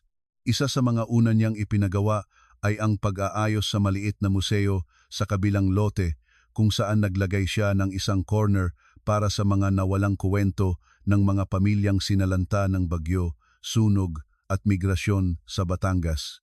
Hindi niya doon inilagay agad ang sarili nilang kwento. Masyado pa yung pribado. Pero malinaw ang pinanggagalingan. Ayaw niyang may batang muling mabura sa record dahil lang may taong mas makapangyarihan. Proud ako sa iyo, sabi ni Fausto minsan habang pinapanood ang inauguration ng exhibit. Salamat po. Hindi po. Sabi ko na sa iyo, sanay na ako. Hindi ka na staff. Pero utang ko pa rin, tuition ko. Tumawa si Fausto. Magpakailanman mo na yung utang na, yan kung gusto mo, basta manatili ka. Hindi na po ako umaalis. Nang mapansin niyang mali pa rin ang tawag niya, pareho silang natawa. Ang pinaka nagpapatunay na naghilom na ang buhay ay hindi dumating sa engranding event, kundi sa ordinaryong hapon. Umuulan ng mahina, at nasa dining table si Mithy na noon ay nasa grade school na, gumagawa ng family tree project. Nakasimangot ito habang hawak ang colored pens. Ang hirap naman ito. Sabi ni teacher kailangan daw hanggang lolo't lola sa magkabilang side. Tahimik si Lira habang nagtatabas ng mangga. Si Amelita naman ay nagbuburda sa sala. Mama, tanong ni Mithy, ilalagay ko ba si Lola Mela dito sa side mo o sa side ni Mama? Napangiti si Lira. Sa side ko. Bakit ka dati hindi nagtatawag ng Mama? Dahil minsan, anak, may mga katotohanang dumarating pero mabagal tanggapin ng puso. Pero tanggap mo na, tumigil si Lira. Tumingin siya kay Amelita na ngayon ay hindi na umeeskapo sa kanyang mga mata. Naroon pa rin ang mga peklat. Hindi naman nawawala ang pinagmulan ng sakit dahil lang natuto kang ngumiti. Pero mayroon ng mga layer ng bagong alaala sa ibabaw nito, mga Pasko, lagnat, diploma, school projects, tawanan sa kusina, pag-aaway sa budget, pagdiriwang ng maliliit na tagumpay. Iyon ang mga tiniklop nilang bagong kumot sa ibabaw ng lamig ng nakaraan. Oo, sagot niya. Tanggap ko na. Edi easy. Masiglang gumuhit si Mithy ng linya sa papel. Ito si Mama, ito si Lola. Si Lola na mama mo. Ito si Lolo Faust. Tapos ako. Sandali itong tumingin sa kanya. Kulang ng isa. Hindi lahat ng puno pare-pareho ang sanga, sabi ni Lira. Pero okay lang kahit kulang? Okay lang. Basta, totoo ang nakalagay. Muling yumuko si Mithy sa project. Maya-maya ay tumingala ito kay Amelita. Lola, pwede bang ilagay kita 2 beses? Bilang lola at bilang nanay ng mama? Napatawa si Amelita sa luha. Pwede, anak. Sa wakas, may papel ding hindi ako mawawala. Sa 10 taon matapos dumating si Lira sa Casa Sarmiento, muling binuksan ang lumang nursery sa itaas. Hindi bilang memorial ng sakit, kundi bilang munting reading room at play space para sa mga batang scholar na pumupunta tuwing weekend. Si Mithy mismo ang nagputol ng ribbon kasama ang lola at ina niya. Oo, sagot ni Amelita. Bakit ngayon po bukas na? Doon sumagot si Lira. Kasi may mga kwartong kailangang huminto sa pagluluksa para magsimulang tumawa ulit. Walang nagsabi ng buong kasaysayan sa harap ng mga bata. Hindi kailangan. Sapat nang makita ang 3 henerasyong magkahawak kamay sa silid na dati iniiwasan ng lahat. Sa gabing iyon, sa parehong veranda kung saan minsang pinanood ni Lira ang ilaw ng bahay na parang hindi kanya, magkatabi silang umupo ni Amelita. Tahimik ang paligid. Sa loob, naririnig ang halakhak ni Fausto at ni Mithy sa board game. Naalala mo noong una kang dumating? Tanong ni Amelita. Oo, akala ko panaginip ang unan. At ako, akala ko multo ang bumalik. Masama bang aminin na gusto kitang saktan noon? Hindi. Gusto ko ring saktan ang sarili ko noon. Pero mabuti na lang hindi na tayo tumigil doon. Mabuti na lang matagal silang tumahimik. Hanggang sa marahang magsalita si Lira. Ma, napahigpit ang hawak ni Amelita sa rosaryo. Kung hindi mo ako nawala. Sa tingin mo, Magiging ako pa rin ba ako? Mahabang katahimikan.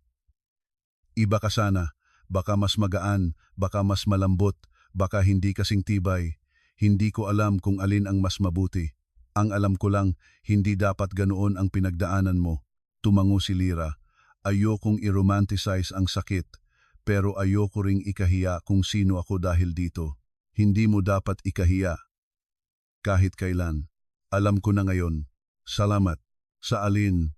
Sa pagpayag na makabalik ako. Hindi sa nakaraan, sa buhay mo ngayon. Ngumiti siya ng bahagya. Hindi naman kita pinayagang bumalik. Ikaw ang nanatili. Tumawa si Amelita sa pagitan ng luha. Mas maganda pala pakinggan iyon. Mula sa loob, sumigaw si Mithi. Mama, Lola, daya si Lolo. Nagkatinginan silang dalawa, sabay tumayo at sabay pumasok sa sala na may parehong hakbang. Wala nang amo at tauhan. Wala nang nawawala at naghahanap. Nasa loob pa rin ng mga buto nila ang lahat ng nasirang taon. Oo, pero hindi na iyon ang buong kuwento. Sa bahay na minsang naging kulungan ng lihim, may mga ilaw ng hindi para sa yabang, kundi para sa pagbabalik. Sa pamilyang minsang giniba ng kasakiman, may batang lumalaki na sigurado sa isang simpleng katotohanan. May mga taong pinili ng dugo. May mga taong pinili ng araw-araw na pananatili, at kapag pinagtagpo ang dalawa sa tamang tapang, pwedeng mabuo ang tahanang akala mo'y tuluyan nang nawala. At sa huling gabing iyon bago matulog, nang halikan ni Lira sa noo si Mithi at sabihing, "Good night anak." Narinig niyang sumagot ang bata mula sa kumot, kalahating antok ngunit buo ang ngiti. "Good night mama." "Good night din sa mama mo." Mula sa pinto, mahina ngunit malinaw na tumugon si Amelita. "Good night, mga anak ko." At sa unang pagkakataon sa napakahabang panahon, wala nang sino man sa bahay ang natakot sa katahimikan. Ngunit bago tuluyang dumating ang katahimikang iyon, may isa pang sugat na kinailangan nilang buksan ng maingat.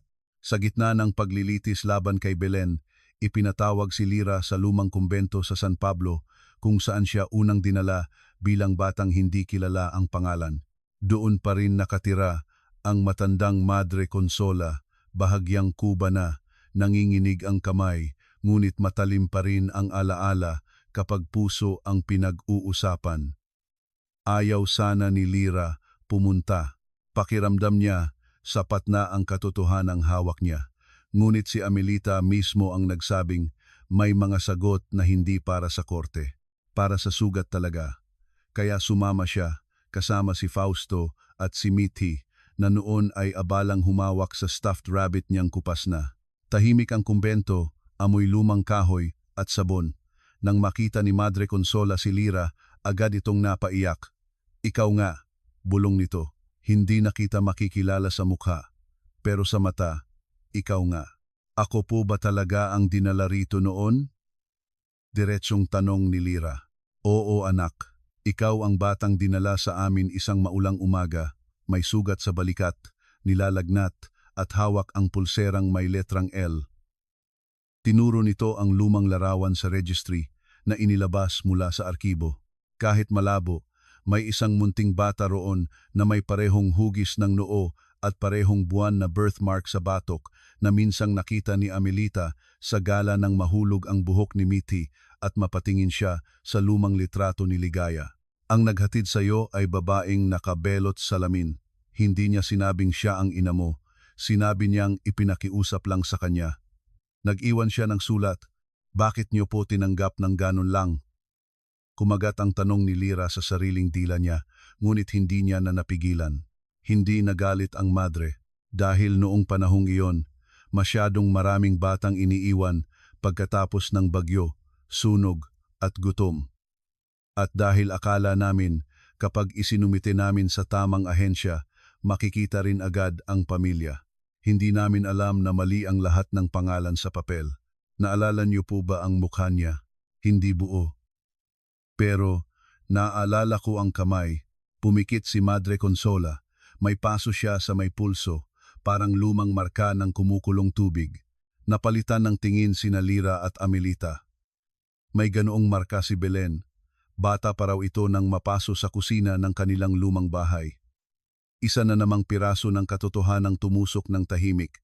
May isa pa, sabi ni Madre Consola, at dahan-dahang inilabas ang isang maliit na tela mula sa sobre. Lumang panyo. Halos kumupas na ang burda, ngunit malinaw pa rin ang maliit na disenyo sa sulok, araw at buwan. Nasa kumot mo ito noon. Tinago ko dahil naisip ko, kung may maghahanap sa batang ito, baka ito ang magpapatunay. Nang hawakan iyon ni Amelita, tuluyang nanginig ang kanyang tuhod. Ako ang nagburda nito, sabi niyang halos wala ng boses para sa unang kaarawan niya. Tahimik na ibinigay ni Lira ang panyo pabalik sa ina. Hindi pa rin ganap na gamay ng puso niya ang salitang iyon, ngunit sa kumbento, sa pagitan ng amoy kandila at lumang record, naramdaman niyang hindi na kayang itanggi ng kaluluwa niya ang mga hiblang nagdurugtong sa kanila. Pag-uwi nila mula sa kumbento, nagkulong si Lira sa nursery na ngayon ay hindi na nakakandado. Hindi siya umiyak agad. Umupo lang siya sa sahig sa tabi ng wooden horse at hinimas ang punit na pintura nito. Maya-maya, narinig niya ang marahang yabag sa pinto. Si Amelita. "Pwede?" tanong nito. Nomba, hindi agad umupo ang matanda. "Noong nawala ka, dito ko iniwan ang lahat ng gamit mo. Sinabi ni Belen noon na dapat alisin ko na para makausad ako. Hindi ko nagawa. Akala ng lahat dahil baliw ako sa alaala. Ang totoo, natatakot akong kapag inalis ko ang mga gamit mo, baka totoo na talagang wala ka na. Bakit hindi mo ako kinamuhian dahil nawala ako?" Napalingon si Amelita. "Bakit kita kahahamakin sa bagay na hindi mo kasalanan? Hindi ko alam. Madalas kasi, ganon ang pakiramdam ng mga batang pinabayaan." Umupo sa tabi niya ang matanda. "Hindi kita pinabayaan, pero alam kong ganyan ang pakiramdam mo. Hindi ko na kayang bawiin ang naramdaman mo. Kaya ang kaya ko na lang gawin, patunayan sa bawat araw na hindi ko nahahayaang maramdaman mo iyon ulit." Nang gabing iyon, hindi man sila nagyakapan, may mas malalim na katahimikan sa pagitan nila, iyong hindi na nagtatago, hindi na tumatakas, at hindi na nakikipaghabulan sa maling bersyon ng nakaraan. Samantala, ang kaso laban kay Belen ay naging usapan sa buong lalawigan. May mga kakampi pa rin siya, mga negosyanteng nakinabang sa impluensya niya, at ilang kamag-anak na pilit sinasabing dapat pamilya lang ang nag-aareglo niyan. Ngunit sa unang hearing pa lang, tuluyang bumaon ang kahihiyan ng magsalita si Nico sa korte. "Hindi ko kayang panindigan ang maling ginawa ng nanay ko kahit nanay ko siya," sabi niya. "Kung may natitira pa akong dangal, magsisimula iyon sa pagsasabi ng totoo." Hindi naging madali sa kanya. Tinakwil siya ng ilang kamag-anak sa panig ng ina. Tinanggalan siya ng access sa ilang pinaghirapan daw niyang posisyon. Ngunit tinanggap niya iyon bilang presyo ng hindi na pagtakbo. Isang gabi, bigla siyang nagpunta sa Casa Sarmiento. Ayaw sana siyang papasukin ni Tia Narda, pero si Lira ang nagsabing papasukin ito sa beranda. Wala si Amelita noon. Nasa Maynila para sa legal consultation. Si Fausto naman ay nasa opisina sa bayan. Mag-isa lang si Lira, si Mithi at si Nico na halatang hindi alam kung saan ilalagay ang mga kamay. "May kailangan ka?" Malamig na tanong ni Lira. "Wala. Gusto ko lang humingi ng tawad. Hindi ko inaasahang matatanggap mo. Gusto ko lang masabi." "Anong klaseng tawad? Doon sa pakikitawa mo noon sa mga parinig ng nanay mo? O doon sa ilang taon mong hinayaang isipin ng lahat na pwedeng yurakan ang ibang tao basta mas may pera ka?" Napayuko si Nico. Pareho. Tahimik na nagkulay si Mithi sa sahig. Maya-maya ay tumingin ito kay Nico at seryosong sinabi, "Pag may mali, dapat inaayos," sabi ni teacher. Napangiti ng mapait ang lalaki. "Tama si teacher mo. Di ayusin mo." Ang simpleng utos ng bata, ang tila lalong nagpabigat sa balikat ni Nico. "Inaayos ko na. Nagwo-volunteer ako sa legal aid ng foundation para sa mga batang walang papeles sa probinsya. Hindi dahil gusto kong magmukhang bayani, dahil nakita ko kung paano nabura ang pangalan ni Lira sa sistema." Hindi agad sumagot si Lira. Ngunit naroon ang unang pahiwatig na ang katarungan ay hindi lang palo sa nagkasala, kundi pagbuo ng mas maayos na landas para hindi maulit sa iba. Makalipas ang ilang buwan, si Mithi naman ang nagdala ng kakaibang yugto sa pamilya. Nagkaroon ng family day sa paaralan at kailangan ng simpleng presentasyon tungkol sa proud moment with my family. Maraming bata ang nagdala ng litrato ng ama't ina, ng outing sa beach, ng graduation ng kuya. Si Mithi, tahimik lang na dumating sa kusina, hawak ang project sheet. Mama, pwede bang apat tayo sa picture? Oo naman. Wala bang magtatanong bakit dalawang mama ko? Inosenteng tanong nito. Napatigil si Lira sa paghihiwa ng sibuyas. Sa kabilang dulo ng mesa, si Amelita ay nagkukunwaring nagbabasa ng inventory sheet pero halatang nakikinig. Kung may magtanong, sabi ni Lira habang nagpupunas ng kamay, sasabihin nating iba-iba ang hitsura ng pamilya. Hindi lahat kasya sa iisang pattern. Pwedeng sabihin na nawala ka dati tapos nahanap ka ni Lola? Nagtagpo ang mga mata nila ni Amelita. Pwede, sagot ni Lira. Basta sasabihin natin sa paraang hindi nakakabawas sa kahit sino. Okay, ang title ko na lang, Ang Pamilya Ko na Hindi Sumuko. At iyon nga ang isinulat ni Mithi sa Manila paper. Sa Family Day, nang ipakita niya ang litrato nilang apat sa harap ng klase, ang unang reaksyon ng guro ay pagngiti, at ang unang pumalakpak ay ang ibang batang may magkakaibang setup ng pamilya rin. May lola ang tagapag-alaga, may tiyahin ang legal guardian, may stepfather, may amang OFW na nasa screen lang. Pag-uwi ni Mithi, masaya nitong ibinalita. Sabi ni teacher, ang family daw ay yung mga taong pinipiling manatili. Narinig iyon ni Amelita mula sa may pintuan ng kusina at napapikit sandali na tila may dasal na natupad na naman sa paraang hindi enggrande kundi pang araw-araw. Dahil sa lumalawak na trabaho ni Lira sa foundation, mas madalas na rin siyang humarap sa mga batang walang birth certificate, sa mga inang nawalan ng kustudiya dahil sa maling papeles, at sa mga lolang nag-aalaga sa mga apo dahil nawala ang magulang sa bagyo o sa ibang bansa. Doon niya mas lalong nakita ang sarili sa iba't ibang anyo, hindi eksaktong kapareho pero parehong may puwang na nilikha ng mga dokumentong sininungalingan at sistemang madaling magbura sa mahihirap. Isang araw, pagkatapos ng outreach sa isang coastal barangay, tahimik siyang umuwi at dinatnan si Amelita sa veranda. Pagod ka, sabi ng ina. Hindi sa katawan. Sa puso, tumango si Lira. Ang daming batang pwedeng mabura ng ganoon lang.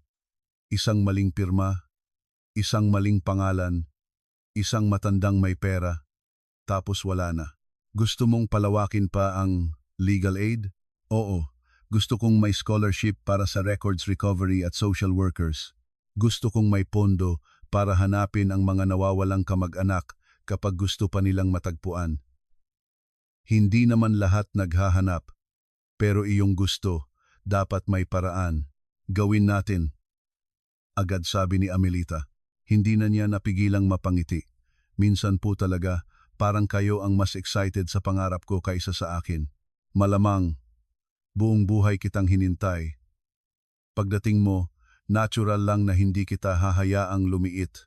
Sa ganitong maliliit na pangungusap, dahan-dahang nabuo ang bagay na ilang ulit ng tinanong ni Mithi, ang pag-ibig na hindi na lang utang, hindi na lang awa, hindi na lang pakikipagkasundo sa dugo. Isa na itong uri ng pag-ibig na pinili at pinaghirapan. Isang gabi ng malakas na ulan, muling bumalik ang takot sa loob ni Lira. Iyon ang klase ng ulan na may kasamang amoy ng dating gabi ng pagkawala, kahit hindi niya pa noon lubos na naaalala. Nagising siyang humahabol ang hininga at nakita niyang kumikislap ang kidlat sa bintana. Bago pa siya makabangon, may marahang kumatok sa pinto ng silid niya sa itaas. Lumipat na kasi sila mula cottage papunta sa lumang wing ng bahay nang mas lumaki ang papel niya sa pamilya. Si Amelita iyon, nakasyol, hawak ang 2 tasa ng mainit na gatas. Nagising ka rin ba? Tanong ni Lira. Kapag umuulan ng ganyan, oo, Umupo ito sa gilid ng kama. Noong gabing nawala ka, ganito rin kalakas ang ulan. Tumango si Lira.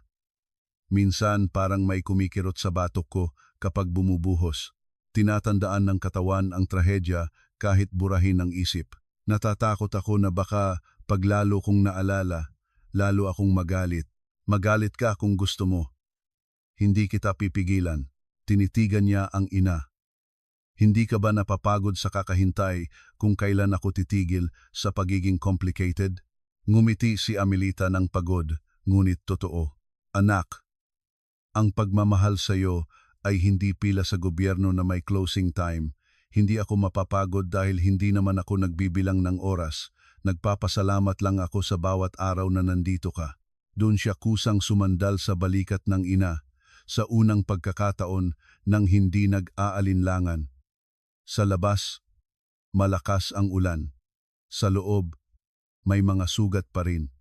Oo, pero hindi na siya nag-iisa sa pag-alala.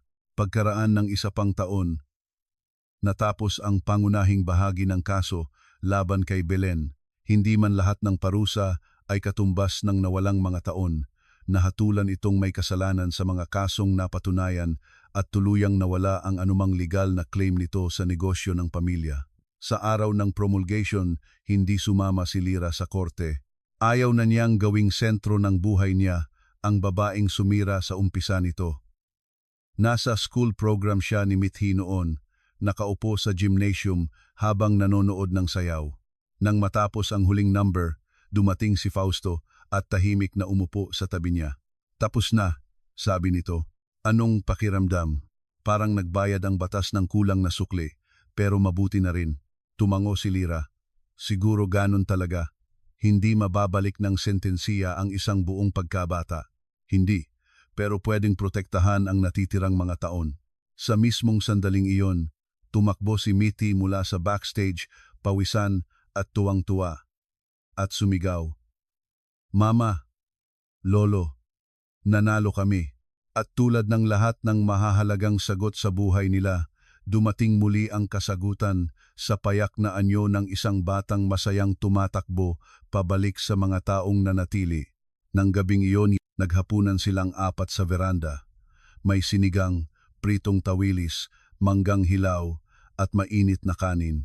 Ordinaryo, walang okasyon sa papel. Ngunit sa kalendaryo ng damdamin, mahalaga.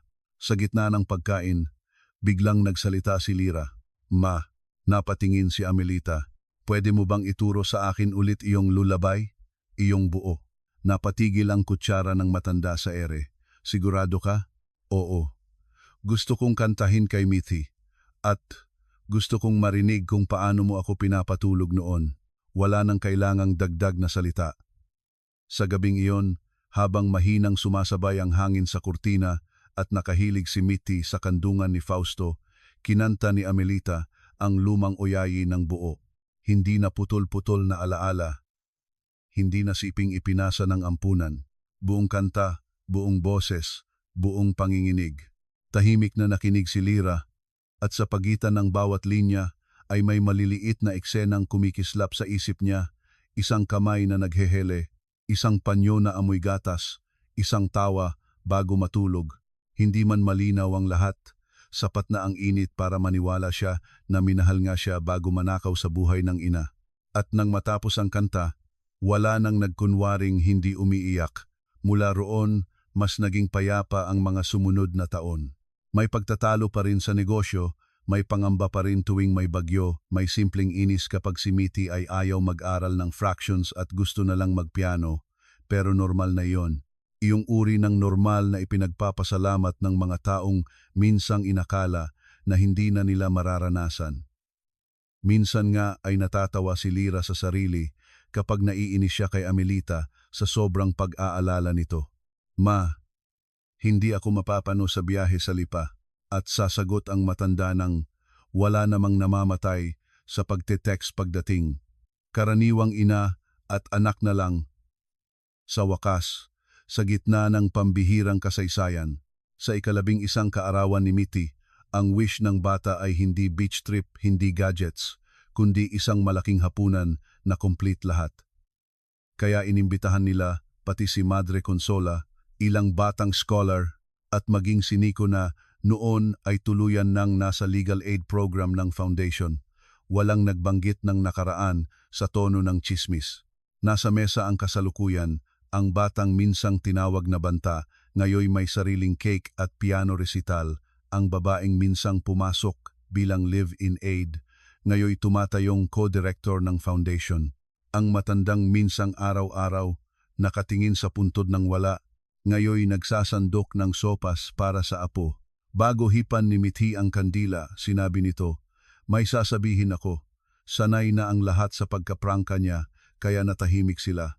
Dati, sabi ni Mama, ang pamilya ay hindi laging pare-pareho ang simula. Ngayon, gusto kong idagdag na hindi rin pare-pareho ang gitna. Minsan magulo, minsan masakit. Pero pwede pa ring maging masaya sa dulo basta hindi susuko." Unang napaluha si Fausto, sumunod si Tia Narda, si Amelita naman ay tumawa sa pagitan ng pagpunas ng mata. Aba, mas mahusay na speaker kaysa sa mga donor natin. At si Lira, habang pinagmamasdan ang anak na may kandilang kumikislap sa mukha, naisip na marahil iyon na nga ang pinakapaniniwalaan niyang bersyon ng himala, hindi iyong biglang bumabalik ang lahat na parang walang nasira, kundi iyong unti-unting natututo ang mga taong basag na magsalo sa liwanag nang hindi na tinatago ang lamat. Kaya nang sumapit muli ang isang gabing maulan, taon makalipas, at marinig niya mula sa silid ni Mithi ang mahina ngunit malinaw na pagkanta ng oyaying minsang nagpabalik ng buong mundo niya, tumigil siya sa may pinto at hindi agad pumasok. Kumakanta si Mithi para sa sarili niyang manika.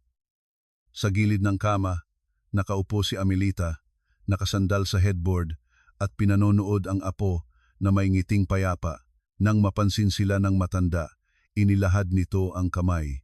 Lumapit si Lira, sumiksik sa kabilang gilid ng kama, at sa unang pagkakataon ay 3 henerasyon silang sabay na humuni ng iisang awit. Hindi perpekto ang tono. May mga salitang halos bulong lang, pero buo ang pakiramdam. At doon niya napatunayang totoo ang bagay na matagal na niyang iniiwasang sabihin ng walang reserba. May mga pamilyang hindi isinisilang sa katahimikan. Ang iba, ipinapanganak sa gulo, nawawala sa ulan, sinusubok ng kasakiman, pinupunit ng maling papel at muling pinagbubuklod ng mga pasyang inuulit araw-araw. Sa kanila, ang dugo, ang unang nag-ugnay, pero ang pananatili, katapatan, at lakas ng loob ang tunay na nagpanatili sa bahay na iyon na buhay